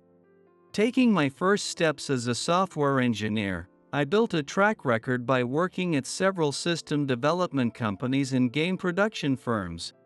While working for a major telecom company, I managed the operations of a government-affiliated website and, on another occasion, was entrusted as an employee of a subcontractor to build the system for a famous app game. These experiences gave me great confidence as a software engineer. I enjoyed a busy but fulfilling life, blessed with a kind boss and supportive colleagues. Still, with a certain goal in my heart, I left the company with a heavy heart. Now, I work at a game development company. This company, established only a few years ago, released its first game, which became a global hit and was even adopted as an official game in popular esports tournaments. Since then, the company has continued to release RPGs, shooters, and other game titles, rapidly rising to rival major game studios. The company is divided into a management department, which handles general affairs and internal infrastructure, and a systems department, the core of game development. I belong to the game programming team in the systems department. It truly is the heart of a game production company. Currently, the company is managed primarily by Daniel, the vice president. Daniel is a sharp-minded person, but he has a tendency to be self-righteous and is a firm believer in academic credentials.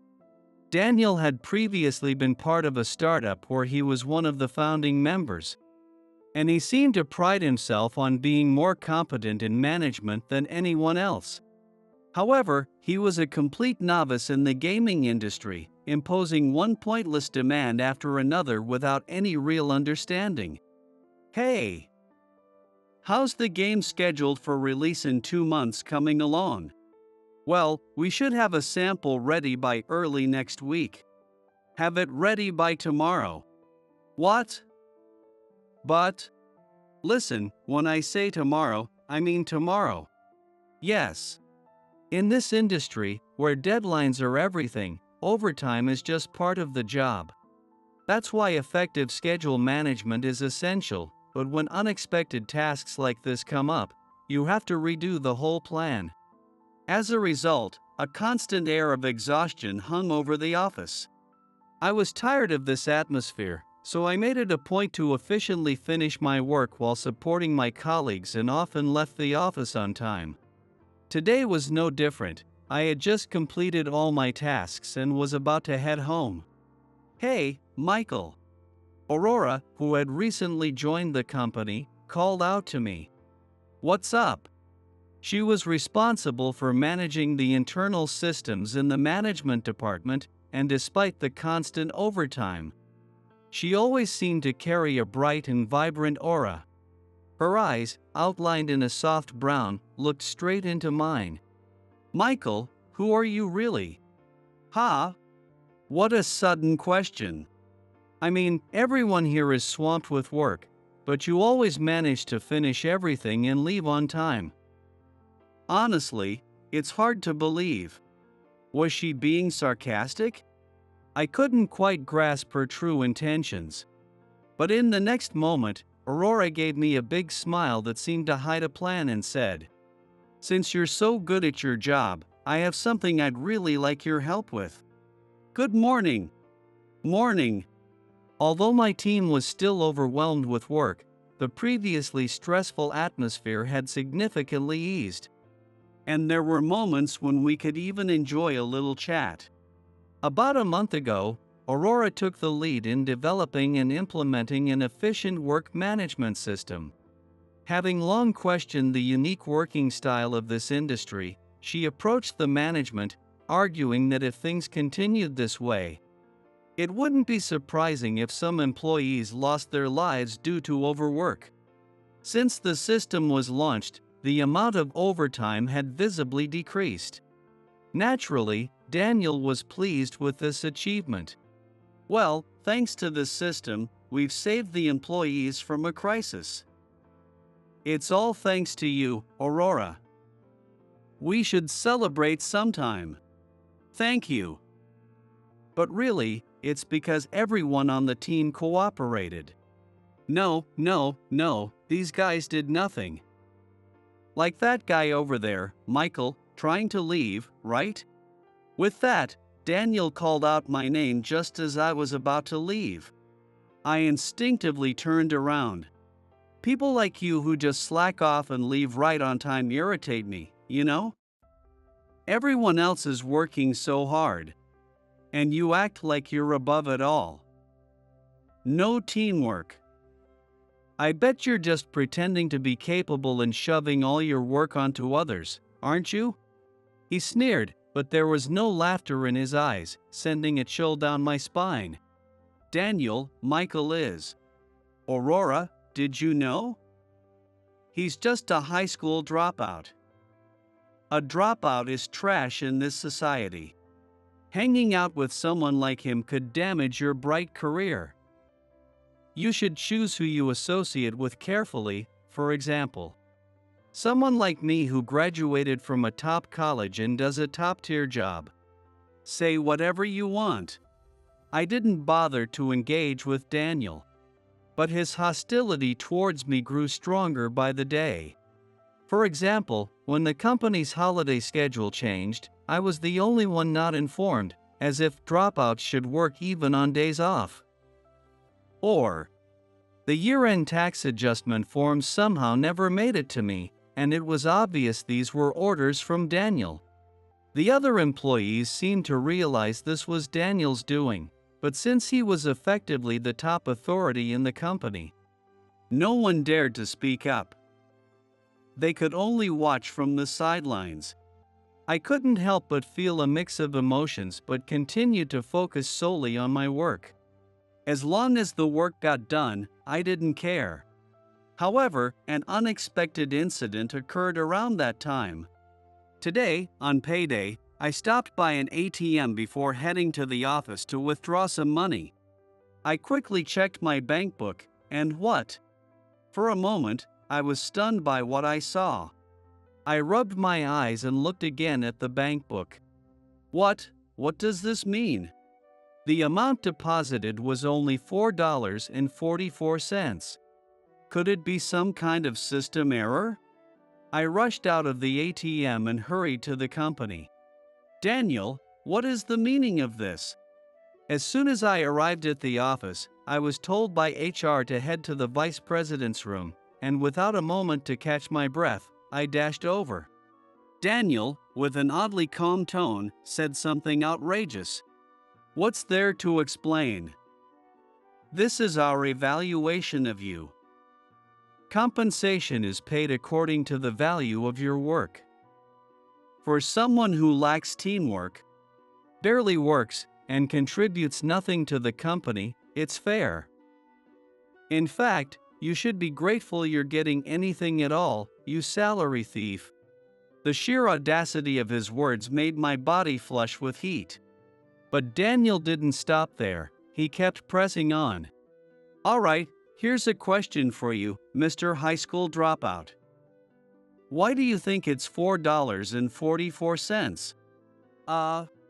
Daniel waved his right hand dismissively, as if shooing away a pest, and said, that means shoo-shoo to get rid of a burden like you. In other words, you're fired. You think you can just exist and get paid here? My eyes aren't blind. We don't have money to waste on the useless. Now, erase every trace of yourself and get out. With this undeniable declaration of my dismissal, I left the vice president's office. Devastated but resolved to execute a certain plan I had been secretly considering. After hearing the same words of caution from my teammates so many times that they practically echoed in my ears, I began clearing out my desk alone when Aurora called out, Michael. Oh, Aurora. Thanks for your hard work. Aurora had a stern expression on her face. Why? What? I looked at her closely. Her eyes seemed angry, but also sad. But instead of answering her question, I paused for a moment before saying, Aurora, I'm sorry, but there's something I need to ask you to do again. Phew. I glanced at the clock, it read 10 a.m. It had been a long time since I'd slept so soundly. For the past few months, thanks to Daniel's harassment, I hadn't been able to return home at a reasonable hour. And it felt wonderful to experience a normal, human life again. Just as I was thinking about getting a haircut for the first time in a while, my phone on the bedside table buzzed loudly. I glanced at the screen and tapped the call button. Hello? Hey. Michael. Daniel's voice was high-pitched with anger. You really did it this time. What are you talking about? Don't play dumb. Anyway, get back here now. The company's in big trouble. What happened? Apparently, that work management system Aurora created was actually made by you. She told me everything. Just get back here. Daniel sounded both angry and desperate. But I scratched my head and replied, "Yes, that's right. I'm the one who created that system." I asked her to say she made it. "Michael, why would you do something like that? And why did you destroy the system?" Daniel was getting even more furious. "Oh, didn't you say it yourself, Daniel? That when I leave, I should clean up every trace of myself? So I did exactly as you said and erased everything I created." I heard Daniel gasp on the other end of the line. "Well, I did say that, but this is sabotage. I'm ordering you as vice president to come back right now. I'm sorry, but I won't be coming back." With that, I hung up the phone, finding the whole situation absurdly ridiculous. I lay back down in bed, recalling the conversation I had with Aurora. Going back 3 months. It was right after work when Aurora stopped me, saying there was something she wanted my help with. "What do you want me to help with?" "I want you to team up with me to create a certain system." "A system?" "Yes." Then Aurora began passionately explaining all the problems with the current work environment and the company's situation. All I could do was nod along. "And so?" Aurora's eyes grew even more determined. "We're working on developing a new work management system in my department. If we implement this system, it should drastically change how we work." Saying this, Aurora pulled some documents out of a clear folder she was holding in her left hand. "This is an outline of the system." As I flipped through the papers she handed me, I thought for a moment. "All right, I'll help you. But I have one condition. If you agree to it, I'll build almost the entire system myself." "What? All of it? Isn't that a bit much?" "Well, of course, there'll be parts where I'll need your help, Aurora." Aurora's eyes widened in surprise. Then I told her my condition. I didn't want my name to appear anywhere in the system's development, revealing my hidden feelings along with it. I closed my eyes and remembered the months of working together with Aurora. Countless tests, finding bugs, fixing them. We painstakingly repeated these steps, gradually shaping the system. Honestly, building this system was incredibly challenging, but I never gave up, not just because I loved working as a software engineer, but more so because I was inspired by Aurora's passion. Also, because I wanted to improve the company. I picked up my phone again and called someone. "Hello?" A voice I had been waiting to hear came through the line. "Sorry to bother you at such a tough time." "It's fine, but more importantly, I'm truly sorry for the trouble I caused you, Aurora." She fell silent for a moment. "You deserve more recognition. I still can't accept it. Why did you have to leave the company? I don't care about the company anymore. Besides, you should tell the president, Mr. Carter, everything. Stop hiding in the shadows. You deserve to be recognized." Aurora's words made me fall silent. The next day, while I was getting ready in the bathroom, my phone vibrated. It was Daniel again. Reluctantly, I answered the call, and his tone had completely changed from the day before. He was practically crying. "Please, I'm begging you. Help us. Since yesterday, I've been checking things with the staff, but we can't seem to restore the system. And today, Mr. Carter returned, and he's furious about the situation. Please, just come in for a bit." His voice sounded so desperate that it sent chills down my spine, but I agreed to go to the office. When I stepped into the office for the first time in a while, it was in total chaos.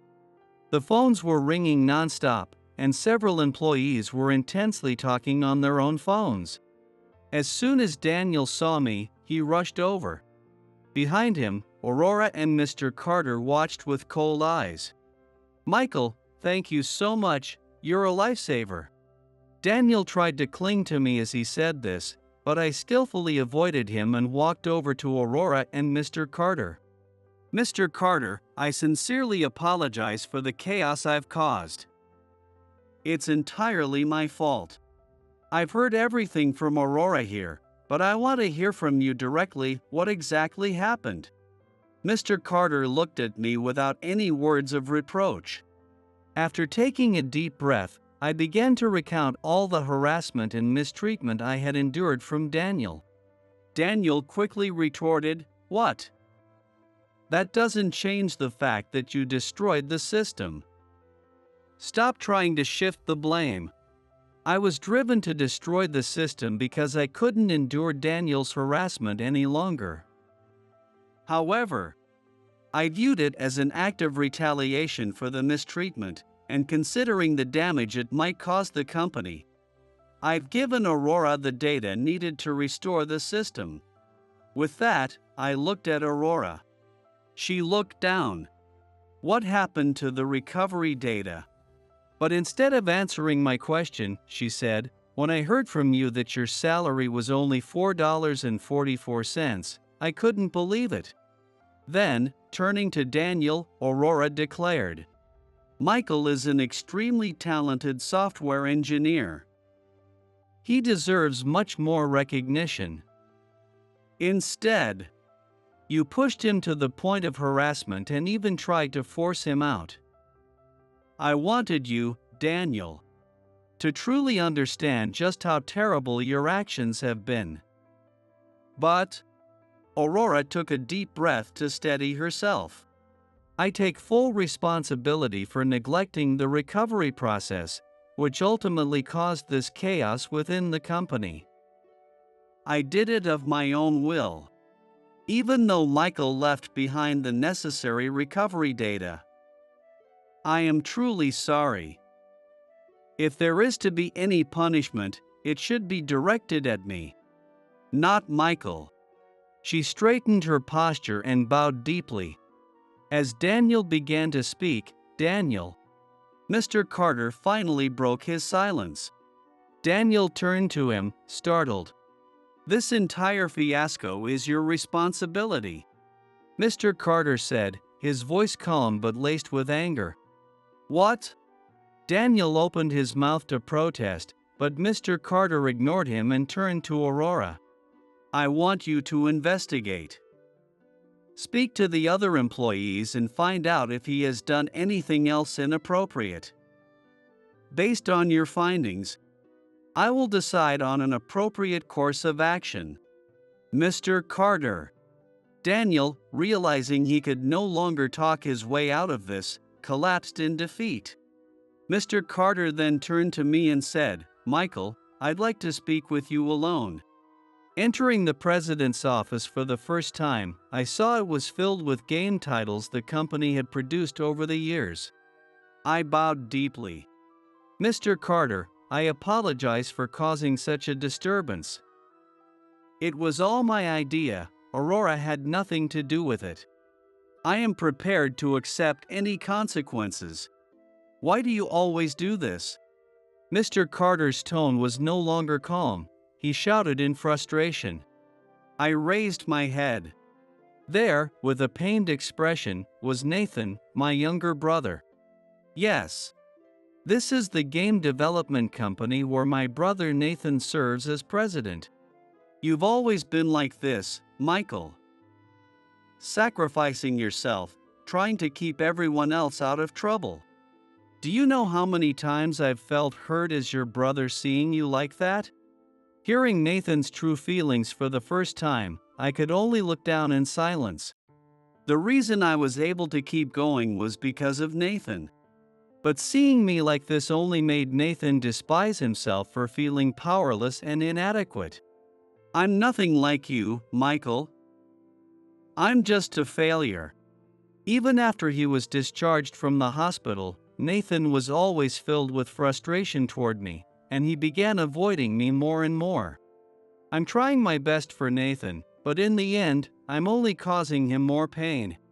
At that time, with Nathan's health relatively stable, he decided to start a game development company with some like-minded game enthusiasts he met online. With his exceptional creativity, Nathan quickly produced one-hit game after another. The company rapidly grew into a major enterprise, but with that came increased pressure on him as president. Eventually, the stress took its toll, and Nathan's health declined again, leading to another hospitalization. Nathan had shared some details about the company's situation with me, and around the time of his hospitalization, the company's performance began to decline gradually. I wanted to help, no matter what. But I knew Nathan would never want me to intervene directly. So I secretly decided to join the company. However, I knew that if I were to be too active, it would only cause Nathan more distress. So I decided to work in the shadows, focusing solely on improving the company's performance.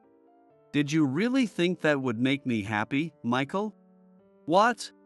Nathan's eyes, filled with a mix of anger and sadness, pierced deeply into mine. To you, I'm still just your sickly little brother, aren't I? Nathan. But I'm not the same as I was before. When I first found out you had come to work at my company, I felt so frustrated. Nathan continued, clenching his fists tightly.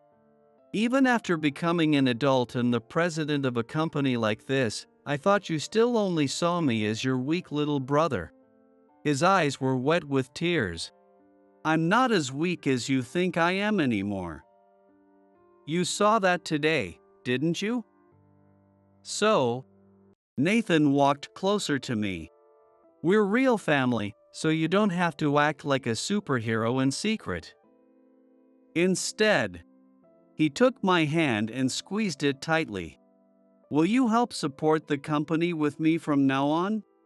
Nathan. My eyes filled with tears, and I could no longer look him in the face. A month has passed since the system debacle. Daniel was dismissed from the company for cause. He had been someone Nathan met when he first started the company. With his background in consulting, he taught Nathan everything about management, gaining his trust. But that was just his public face. Aurora's investigation revealed that Daniel had secretly tried to take over the company, altering the rights in his favor, and conspiring with partners to intentionally damage the company's performance, all to push Nathan out of his position as president. Now ousted from the company, Daniel reportedly attempted to become a freelance management consultant, using his accumulated knowledge and experience. However, due to his arrogant attitude and questionable character, he struggled to find any work. Currently, he's making ends meet with part-time jobs, and the other day, I happened to see him directing traffic on the street. Who would have thought? Daniel, of all people. And as for me, invited back by Nathan, I returned to the company and took on the dual role of software engineer and board member, assisting Nathan. It seemed that everyone in the company had already sensed that we were brothers, but being able to acknowledge it openly, I felt deeply grateful to Nathan. Through this recent ordeal, Aurora and I came to understand each other's feelings, and we officially started dating. Reflecting on the current situation, which I could never have imagined when I first joined the company, I vowed never to hurt those who are important to me again. Looking back, I realize I've been carrying a lot of burdens on my own. I've learned firsthand that sacrificing myself for my family can end up causing them pain and even hurt those I hold dear. Through this recent turmoil, I've come to recognize just how important my family and loved ones are to me. In the future, whenever we face obstacles or challenges, I hope to create things that bring joy to many people, hand in hand with the people who matter most to me. You people in work clothes always come in with nothing but dirty pennies. You're just a lazy bum wandering around in the middle of the day. So you can wait till the end, right? You should be grateful we're even processing your stuff, you poor loser. Just sit quietly and wait, scum. When the bank clerk saw me, he looked at me like he was seeing something dirty and said those words. I had come to the bank straight after working at a construction site, still in my work clothes because I was in a hurry. But I'd been waiting at the bank for over 3 hours now. People who arrived after me have been called up one after another, but my turn never seems to come. Could it be that I'm being pushed to the back of the line just because I'm wearing work clothes? People often judge others by their appearance. But isn't it something else entirely to make that so blatantly obvious? Just as I was about to respond, branch manager Mr. Smith appeared from the back room. Oh, my. As Mr. Smith bowed politely to me, the man who had been looking down on me up until now widened his eyes in surprise. Who is this person? You mean you don't know? When Mr. Smith revealed my identity, the bank clerk's face turned pale. I am John Anderson, 21 years old. I remember feeling empty whenever my classmates talked about their future dreams when I was a child. They were full of hope, wanting to do what they loved, but my path had already been decided for me. I was envious of my classmates who freely spoke about their dreams, saying they wanted to become this or do that. It wasn't that I had a specific dream, but I hated not being able to choose my own path. On top of that, my dad was stubborn and had a craftsman's spirit. When I jokingly said I wanted to be a regular company worker, he shouted, "You fool. You're part of this family. Know your place." My life, where everything was predetermined, felt incredibly dull. I hated that kind of life, my parents who forced their plans on me, and the people around me who talked about dreams. So I started living a rough life. By the time I was in high school, my parents' words had become irritating, and I started getting into fights as a way to vent my frustration. People began to treat me like a ticking time bomb, and sometimes I even ended up in trouble with the police. Each time I got called in, my parents would harshly scold me, and I would rebel, creating a vicious cycle of anger and resentment. Around that time, my parents started fighting more, wondering where they had gone wrong with raising me, and our family environment worsened. I hated being at home, so I often crashed at my grandparents' house, who lived nearby. When I was little, I spent most of my time there while my parents were at work. After school, I would spend time with Grandma, and when Grandpa came home, we would eat dinner together. I often did my homework there and took a bath with Grandpa before heading back home. Maybe that's why I still have a soft spot for my grandparents. Most importantly, they weren't as nagging as my parents. Even when I started to look rough, they still treated me like their beloved grandson, John. Grandma was always gentle, and Grandpa would say, "John is a good boy," like it was his catchphrase. What's so good about me? Even when I said that bluntly, embarrassed, they would just smile warmly at me. I think it was because of them that, no matter how wild I got, I never crossed the line into truly bad behavior. After graduating high school, I considered moving in with them and helping them out. I even began seriously thinking about going into caregiving if it meant supporting my grandparents. Then one day, while I was hanging out in an alley with my friends as usual, my phone started vibrating in my pocket. At first, I thought it was a message, but as the vibration continued, I realized it was a call. Annoyed, I checked the screen, and there was Grandma's name. Grandma wasn't good with technology and would often call for even the smallest things, like struggling to type a message. I thought she might be asking me to pick something up, so I answered the call leisurely. "Hello? Grandma? What's for dinner tonight?" "John. Contrary to my laid-back tone, Grandma sounded panicked on the other end of the line. I had never heard her voice so frantic before because she was always so calm and kind. When I asked what was wrong, she replied with a single sentence, "Grandpa had collapsed." Stunned and at a loss for words, I heard Grandma give me the name of the hospital before she hung up, saying she had to call others. I couldn't grasp what was happening. Grandpa collapsed. My confused mind finally caught up with the situation, and I bolted from where I was standing. Being a student at the time, taking a taxi didn't even cross my mind.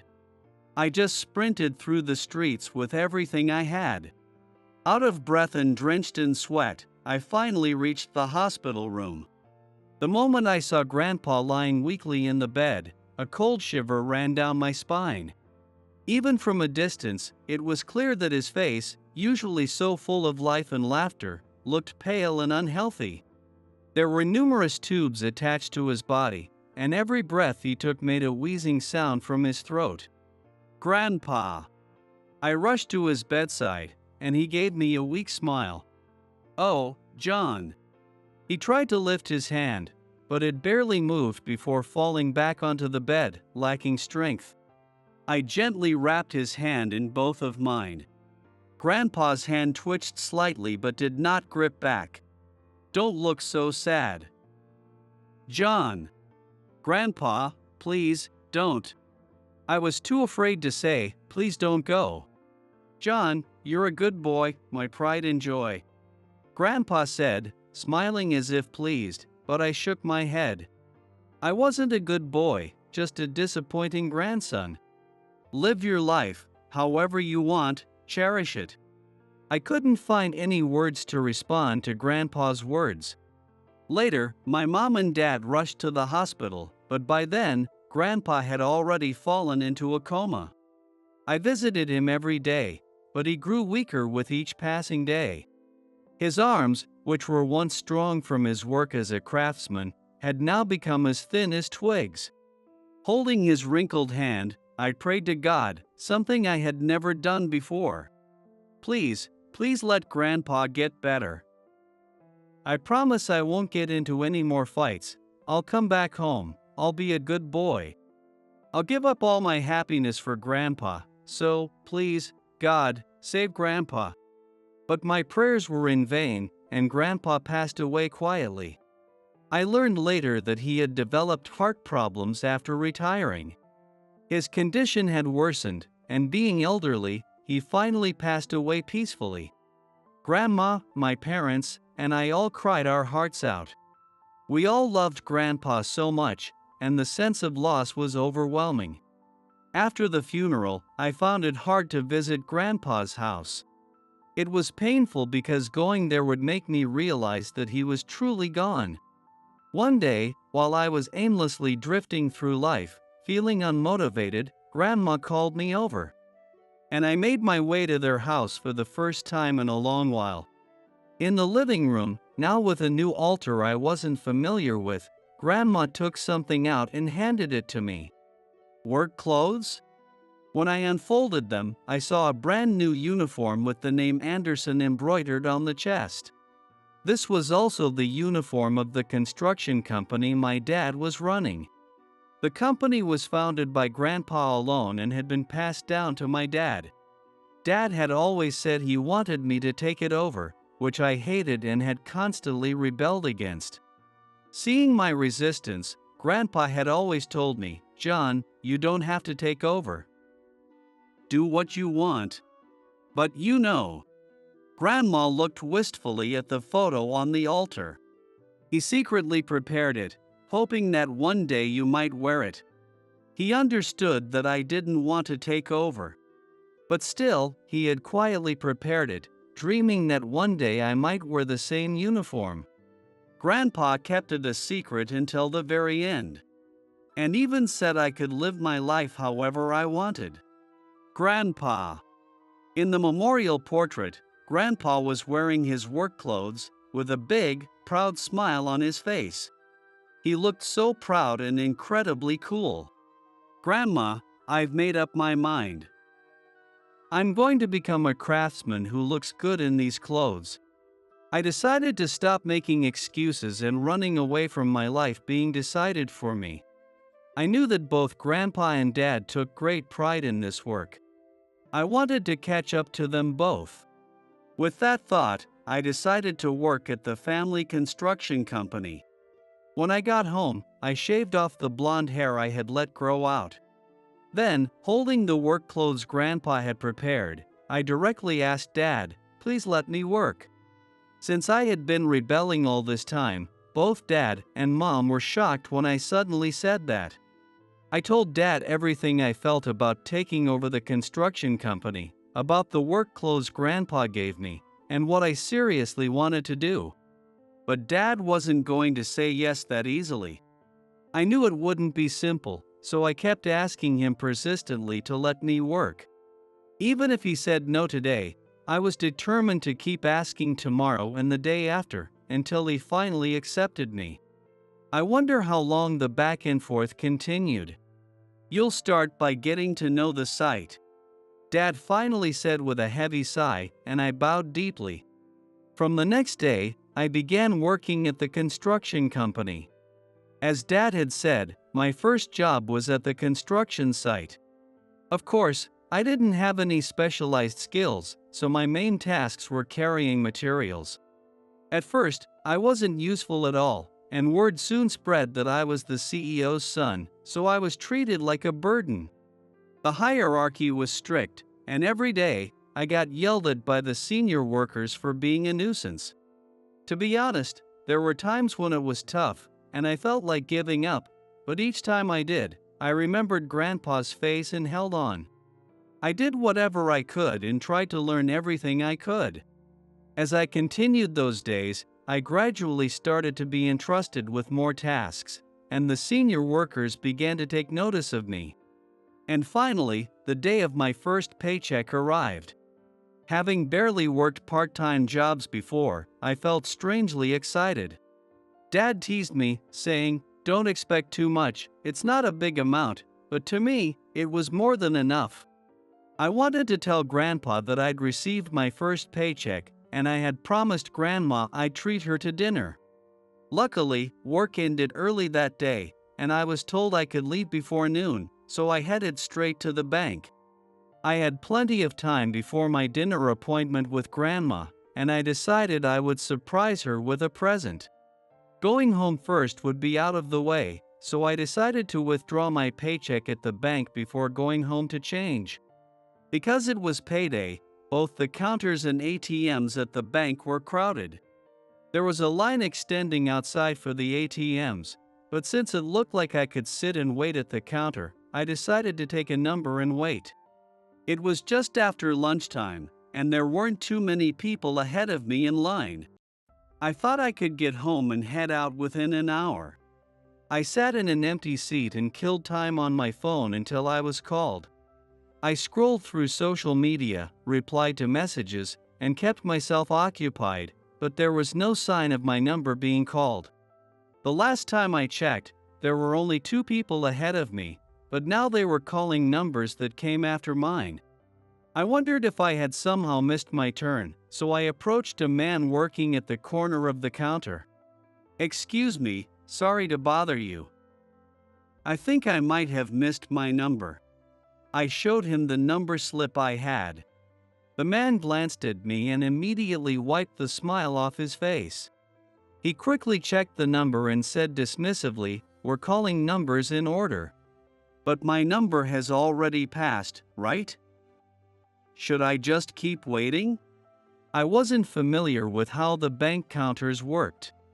That's why I asked, but the man sighed as if annoyed. "The order of processing may change depending on the transaction details, so please wait at your seat," the man said. Not even looking at me anymore as he dropped his eyes back to the papers in front of him. Annoyed by his attitude, I couldn't help but glance at his name tag. The plate on his chest read Stanley Kelly. I understood that it was busy because it was payday, but such blatant behavior was really infuriating. I hoped that I wouldn't end up dealing with Stanley, so I decided to wait a little longer as instructed. Even though they said the order could change, nearly 10 numbers after mine had already been called. I had thought I would be called soon, but people who got their number tickets after I started waiting were being called one after another. It had already been over 30 minutes since I asked Stanley, so I decided to ask the receptionist in the lobby. The receptionist said they would check and disappeared behind the counter. It had been over 2 hours since I came here. If I didn't leave soon and get ready, I wouldn't have time to buy the present. I was thinking when the receptionist returned. We are currently very busy and ask for your patience to wait a little longer. He said this while bowing apologetically. Unlike Stanley, their polite attitude made me feel like I could wait a little longer. I sat back down and waited for my turn again. But in the end, I wasn't called until the bank closed at 3 p.m. The new reception was closed, and only those waiting to be called remained. Although there were no more people waiting for deposit withdrawals, I was still ignored as if I didn't exist. It was strange to have waited for 3 hours while the order kept getting shuffled around. I should have just gone to the ATM. However, there was still a long line at the ATM, stretching outside. Reluctant to start over there, I approached Stanley again. "Excuse me, I've been waiting for 3 hours now. Are you going to call me soon? You were the one who told me to wait at my seat, right?" I asked. Stanley snorted with a mocking laugh. "Probably just a small change transaction, right? It's annoying and troublesome during such a busy time." "What?" I was stunned by his suddenly contemptuous tone. "You people in work clothes always come in with dirty coins. Lazy bums like you, wandering around in the middle of the day, have plenty of time. So you can wait until the end. You should be grateful we're even processing your stuff, you poor fool. Just sit there quietly and wait, you scum." "What did you say, you bastard?" Angered, I grabbed Stanley by the collar, and he let out a pathetic whimper. I almost raised my fist, but in that instant, Grandpa's face flashed in my mind. John is a good boy. Startled, I lowered my fist. "I'm sorry," I said, releasing Stanley. Stanley cleared his throat irritably. "This is why I hate dealing with the bottom rung. So uncivilized. Oh, it's so annoying, getting emotional at the drop of a hat. With no shred of reason. And to top it all off, no money, what a disaster." It was pointless to talk to someone like Stanley who looked down on me. As I thought of asking someone else for help, a man in a suit hurriedly approached from the back of the counter. Likely alerted by the commotion earlier. The man, dressed in a crisp suit, smiled warmly the moment he saw me. "Well, if it isn't someone from Anderson Construction. Oh, Mr. Smith. Good to see you." It was Mr. Smith, the branch manager, the highest-ranking person at this bank. I felt a wave of relief wash over me now that someone familiar was here to talk. Stanley, seeing us greet each other, widened his eyes in surprise. "Mr. Smith, do you know this gentleman?" When Stanley nervously asked, it was now Mr. Smith's turn to widen his eyes in surprise. "This is the son of the Anderson Construction Company we work closely with. Couldn't you recognize the uniform of Anderson Construction?" "Don't tell me you didn't know," Mr. Smith said, almost daring Stanley to confirm his ignorance. Stanley's face turned pale. "Ha? The son. John, please, come this way." Following Mr. Smith's lead, I was guided to a room in the back. I sat down on a fine sofa in the reception room, and they even served me a cup of warm tea. "Sorry to keep you waiting. What were you discussing with Stanley earlier?" Mr. Smith asked apologetically. Stanley, who had been brought along, sat beside Mr. Smith across from me, looking visibly uncomfortable. I explained honestly that I had come in the early afternoon to withdraw money and had been deliberately made to wait. I also mentioned how Stanley had looked down on me because of my clothes, and how I had ended up grabbing him out of anger. When I finished, Mr. Smith bowed so deeply that his head nearly touched the table, saying, "I am truly sorry." Apparently, this Stanley guy had only recently been transferred here. While it might be understandable that he didn't know all the clients yet, it's still unacceptable to change his attitude based on the customer. It's wrong to judge and look down on someone just because they're wearing work clothes. You're absolutely right, John. We deeply apologize, Mr. Smith said, bowing his head while Stanley only stared down, pale and silent. It seemed like Stanley wasn't even aware that he had done something wrong. He just looked scared of being reprimanded and fearful of the consequences. I will be discussing this incident with my father, I stated. At my words, Mr. Smith quickly said, "Please, anything but that. I beg you, please be lenient." "I am so sorry," as he continued to bow. The small construction company that Grandpa had started had grown significantly over time, thanks to his hard work. Now, as Anderson Construction, it had become a major corporation, handling everything from building projects to public works. Our company's main business partner had been this local bank since Grandpa's time. Even I knew that if we stopped doing business with them, it would be a huge loss for the bank. We take pride in these work clothes. That's why I couldn't forgive Stanley for looking down on them. Come on, Stanley. Apologize to him. I'm very sorry. Mr. Smith and Stanley both bowed deeply in apology. At this point, it all seemed rather ridiculous. That's enough. From now on, please treat everyone who comes in with the same respect, not just me. But I will still report today's incident to my father. I put the money I had withdrawn into my wallet and left the bank. After that, I managed to get the present for Grandma, and we went out for the promised dinner together. I bought a pair of glasses for Grandpa and Grandma. I placed one of the glasses at Grandpa's altar. I knew that the two of them had secretly continued using their matching bowls as a couple. Grandma loved finely crafted things, and Grandpa loved items made by skilled artisans. So, when I saw these two different colored intricately cut glasses, I thought they would be perfect for them. Since I still couldn't buy Grandpa's favorite alcohol, I thought I'd offer it with this glass once I came of age. Grandma was delighted, and seeing her smile after so long reassured me.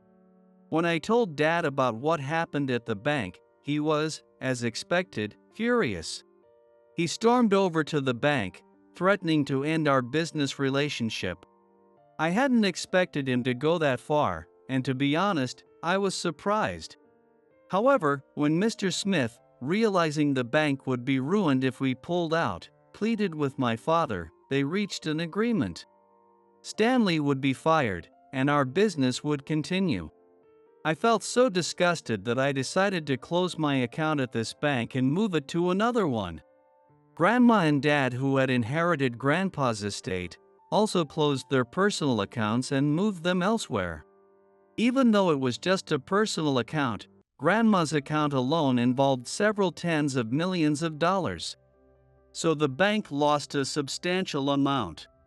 Rumor had it that after Stanley was fired, not only had he tarnished the bank's reputation, but he was also sued for damages for the losses he caused.